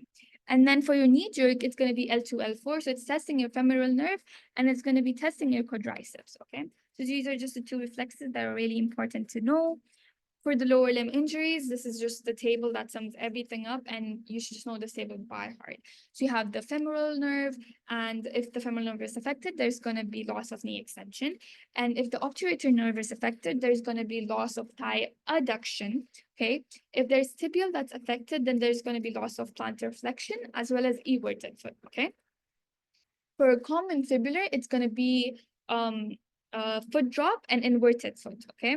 And then you have superficial fibular. So this is really interesting. The way I learned it is deep fibular. The patient is going to present with foot drop. So D and D. So if there's a foot drop, it's usually deep fibular. But if it's inverted foot, it's superficial fibular. And if it's everted foot, it's usually tibial. Okay, so tibial nerve, if it's affected, the patient is going to present with everted foot. Okay, if the patient presents with inverted, it's superficial fibular. Common fibular is just going to be foot drop as well as inverted foot. Okay, so before the division of your fibular nerves. Then your superior gluteal is going to be your classic Trendelenburg sign. And for the inferior gluteal, the patient is just going to have problem climbing the stairs or just standing from a seated position. And these are the questions for Dr. Vlad's lower limb injuries lecture. So you can just scan and practice that. You also have the different clinical presentations, which is covered by Dr. Atif. So just briefly going over it, we have the piriformis syndrome, where your piriformis muscle is affected because of your sciatic nerve. Okay, you have your hip dislocation. There's going to be posterior and anterior. Posterior is the most common, and then it usually happens because of dashboard injuries. And there's just going to be different complications. These are just different types. Okay, this is the table that I wanted to show you guys. These are just classifications of the different fractures. So you have intracapsular fracture and you have extracapsular fracture, and this is just, okay, extracapsular is just outside the capsule, intracapsular is just inside the capsule, so within the capsule. Intracapsular is really high risk because it can have avascular necrosis because of the reticular arteries that supply the femoral neck. So that is why it usually requires a prosthesis in elderly. However, extracapsular, the blood supply is usually preserved, so it's just managed with internal fixation. That's all. These are just knee injuries. You're gonna take this as well. They're just anterior drawer tests. So you're gonna have anterior drawer tests, which test for anterior cruciate ligament. So the patient is gonna lie supine, and the doctor is just gonna pull the leg outwards towards him. So that's anterior drawer test. For posterior drawer test, it's posterior cruciate ligament. So the patient is just gonna lie supine, same position as anterior drawer test, but the doctor is just gonna push the leg backwards to test for posterior cruciate ligament. And if it's positive, there's tear of the posterior cruciate ligament. The Lachman's test is also for anterior cruciate ligament. It's actually more sensitive than anterior drawer test. So that's that. And then these are just the tests that are summed up. So you can go through this table. This is just an important point that I'm going to cover in the blood supply. But for now, just know that the varicose veins are just the dilated superficial veins because of valves not working properly, okay? And the most common site for this is great saphenous vein and its tributaries. Okay, so obviously the pathophysiology is, when the valves don't work properly, there's gonna be no backflow of the blood, so there's gonna be vein distension because of the blood pooling, and that's it. There's going to be bulging and twisted veins that you can see through the skin. And if this varicose veins are not treated in time, it can lead to leg ulcer, which is usually near the medial malleolus. Okay, so this is just what the slide says here. And you have the peripheral heart, which is also known as the calf pulp. And this is also really important because this is where the calf pulp is just where the muscle contractions in the leg help in aiding the venous drainage from the lower limb. Okay, so this is where the muscles contract, the veins are compressed, the blood is just pushed upwards. And if the clinical relevance is here is just that if there is weak calf pump, then it's gonna just lead to the valve failure, which is gonna make the blood pool there, and it's gonna cause varicose veins and then eventually ulcers if it's not treated. That's it. These are just questions for you guys to practice if you want. Just practice these questions. These are for the nerve injuries. Okay. Coming to the blood supply. Okay. So coming to the blood supply of the lower limbs, this was not a direct lecture for you guys in your block. However, I did compile things from the lectures here and there just to make it a little bit easier for you guys to understand how the blood supply works. Okay. Couldn't really find the slides for Dr. Atif teaching you guys this. So if he does in the future, then you can no, no. Okay, so starting off with the blood supply to the lower limbs, you guys didn't really take this as a direct lecture, for as far as I know. So I just compiled the slides from our batch lectures as well as your batch lectures because the blood supply is covered in different fragments here and there in different lectures. So this is just a simple summary for you guys to understand how lower limb blood supply works. So starting off with the arterial blood supply, we're going to cover the arteries, the veins, and the lymphatics. It's not going to be that long, inshallah. So for the artery blood supply, the main thing you need to know is that external iliac artery is the one that supplies everything, okay? Now, what happens is the main supply for the external iliac is the lower limb. The external iliac is going to give you your femoral artery, and from the femoral artery, you're going to have different branches. Okay, now distal to the knee, the arterial supply is going to be primarily by anterior tibial, posterior tibial, and the fibular artery. Okay, now diving into more details, you're going to have the fibular artery, and the fibular artery is going to give you profunda femoris artery, which is your deep femoral artery. This deep femoral artery is basically going to supply your posterior and your lateral compartments of the thigh. Okay, and then the key branches that you're going to receive from the deep femoral artery are going to be your medial circumflex femoral artery, which is really important because it supplies the head and the neck of the femur via the retinacular arteries. So anytime you see a fracture at the neck of the femur and they ask you what artery is affected, it's usually medial circumflex femoral artery. Okay. And then your deep femoral artery is also going to give you your lateral circumflex artery, which is going to have transverse and descending branches that are going to supply just the surrounding muscles. So this is your deep femoral artery. This is your femoral. It's going to give you your deep femoral, and from the deep femoral, you're going to have medial and lateral circumflex. So medial is going to supply the neck of the femur via the retinacular arteries, and lateral is just going to supply the surrounding muscles. And then this femoral artery is going to go down, it's going to become the popliteal artery as it passes through the adductor hiatus. This is important. So as the femoral artery passes through the adductor hiatus, it's going to make your popliteal artery. Okay. So arterial supply from the posterior thigh, we know that the posterior thigh is just supplied by the deep femoral artery branches, which is also called profunda femoris. The medial circumflex and the lateral circumflex also play a role. So your medial circumflex is going to just supply the posterior aspect of the thigh, and your lateral circumflex also supplies your posterior thigh. Okay. Then for the knee region, you're going to have a descending genicular artery.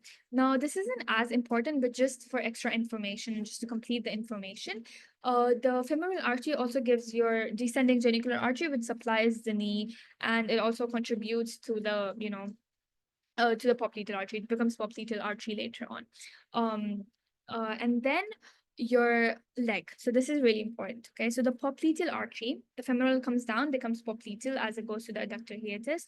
Now the popliteal artery is going to divide into anterior tibial artery and posterior tibial artery. Now, anterior tibial artery is gonna go to the it's gonna pass through the intraosseous membrane to supply the anterior compartment of the leg. So anterior tibial supplies the anterior compartment, and then it's gonna continue down to the foot, and it's gonna make the dorsalis pedis artery.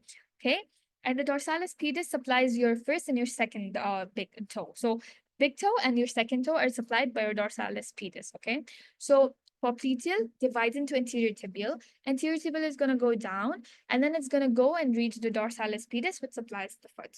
Okay, and then you have your posterior tibial artery from the popliteal. Okay, now popliteal gives you your posterior tibial. It's going to go and supply the posterior compartment of the leg, and posterior tibial is going to give you your fibular artery. So anterior tibial gives you your dorsalis pedis. Posterior tibial gives you your fibular artery. So this is what shows, which is shown in the picture here. You have the popliteal artery. It's going to give you your anterior tibial, your posterior tibial. Your posterior tibial is the one that gives you your fibular artery. Your anterior tibial is the one that's going to give you your dorsalis pedis right here. So this is anterior tibial, right? And it's going to give you your dorsalis pedis, okay? And then to the foot, we just discussed it. We said that the anterior tibial is going to continue to the foot to make the dorsalis pedis, which gives which supplies the dorsum of the foot, and it also supplies the area between the first two toes, so the big toe and the second toe. Okay. And then you have also the posterior tibial artery also has a significance in supplying the foot. So the posterior tibial artery is going to supply the sole. So the dorsum is supplied by your dorsalis pedis, and then your sole is supplied by your posterior tibial, which gives you your medial and your lateral plantar arches. So here, this is your posterior tibial. It's going to give you your medial and lateral plantar arches, which are going to supply the sole of the foot, and they're also going to help forming the plantar arch, which is crucial for toe circulation. So this is just a summary of the arterial blood supply. So we have the external iliac, which is really important. From the external iliac, you have the femoral. The femoral is going to give you your descending genicular, which is for the knee. And then it's going to give you your deep femoral, which is your profunda femoris. Then the profunda femoris is going to give you two different branches, which are your medial femoral circumflex, your lateral femoral circumflex. The femoral is then going to go down and continue as popliteal after undergoing adductor hiatus. Popliteal is going to divide into anterior tibial and posterior tibial. Anterior tibial is going to go supply the dorsum of the foot as dorsa pedalis, and then posterior tibial is just going to give you another branch, which is your tibular artery, and it's going to go down to the sole of the foot and give you your medial and lateral plantar arteries as well. And now coming to the venous drainage. So you have the venous drainage, and the two great veins that you need to know in the lower limb are your great saphenous vein and your small saphenous vein. Okay. So the great saphenous vein is the longest vein in the body, and the great saphenous vein is just going to drain into the femoral vein. Okay. And where is the great saphenous vein located? It's located on the medial side. Okay. So the great saphenous is on the medial side. The small saphenous is on the lateral side. This is really important for questions, especially because I used to get confused. So this is really important to just remember, because great saphenous is on the medial side. Okay. And where is it going to get drained into? Into the femoral vein. The small saphenous is from the lateral side, okay? And that's going to get drained into the popliteal vein and the popliteal fossa. So small saphenous is going to go into the popliteal vein. Great saphenous is going to go into the femoral vein, okay? And that's all that you need to know here. This is just the great saphenous vein that's towards the medial side. This is small saphenous vein that's more toward the lateral side, as you can see. And it's going to drain into popliteal, and great is going to drain into femoral. Okay. Now, these were superficial veins. Now we're going to talk about the deep veins, but just really briefly because it's not really our scope to know right now. But deep veins of the lower limb are just usually accompanied, and they usually have similar names to what their supply is. Okay, so you have anterior tibial veins, posterior tibial veins. From the name, you can just see, okay, it's tibia, right? You have the popliteal vein, the femoral vein, all of these veins. Now they're just these deep veins, they're going to drain into the tibia and the fibula. Okay, so they're going to basically drain in the tibial and the fibular vein. And then the tibial and the fibular veins are going to merge together to form the popliteal vein, which is then going to go and ascend upwards and meet the femoral vein. And then they're going to go into the external iliac. Okay, so that's all. So just to make it simple, you have your superficial veins. Superficial veins are your great saphenous and your small saphenous. Great saphenous is more towards the medial side. Small saphenous is more towards the lateral side. Great saphenous is going to drain into the femoral vein directly. Small saphenous is going to drain into the popliteal vein, okay? Then you have your deep veins. Your deep veins are all going to drain into your tibial and your fibular veins. And then your tibial and fibular veins are going to merge together to form the popliteal vein. Then this popliteal vein is going to go get drained into femoral, which is then going to go drained into external iliac, and then from the external iliac, internal iliac, inferior vena cava, all of that. Okay, so popliteal to the femoral, and then femoral to the external iliac. That's all. And that's just the summary of everything that I have said. I just summarized it as well, so I'm not going to go over it again. And that's all that you need to know from the blood supply and the venous drainage. And now we're just going to do some practice questions just to see that you have, gotten the concepts clearly. And then we'll just jump on the lymphatics. Okay, so coming on to the first question, varicosities in the subcutaneous veins of the medial thigh were observed at physical examination. The vein that was involved was, now, one key thing that you need to remember is it's medial thigh, okay? So medial thigh, and you're talking about veins.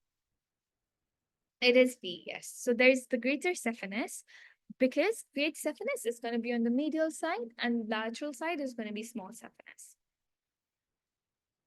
Okay, we have another question. A 25-year-old man suffers a gunshot wound to the calf that serves the posterior tibial artery at its origin. So basically, I think it means to say that injures, okay, the posterior tibial artery at its origin. Which one of the following vessels would not receive blood supply immediately following the injury? So this is kind of tricky, but just try to use your mind so you don't get confused. So what's one of the branches of posterior tibial? And that's your answer, basically. Okay. So the answer here is E. Why is it not A? Because it's going to affect the posterior tibial artery at its origin. If it was affecting the anterior tibial, then it would have been dorsopitalis that would have not received the supply. If it was affecting the popliteal, then both anterior and posterior tibial artery would have been affected because popliteal divides and gives anterior and posterior. But since it's affecting the posterior branches off to give your fibular artery. So that is why it's going to get affected. Okay. Okay. Really important question. An elderly man falls on an icy sidewalk outside his home and cannot get up. He tells the attending paramedics that he has a lot of pain in his right hip.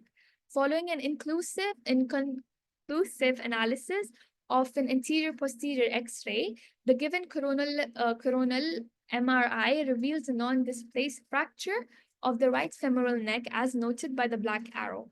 Branches of which of the following arteries are most likely to be damaged in this injury? So this is the neck of the femur, by the way. Just, yeah, just give you away what this is.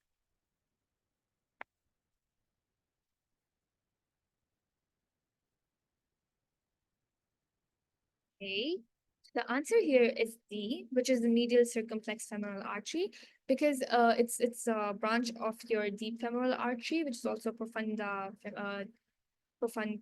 profunda, yes.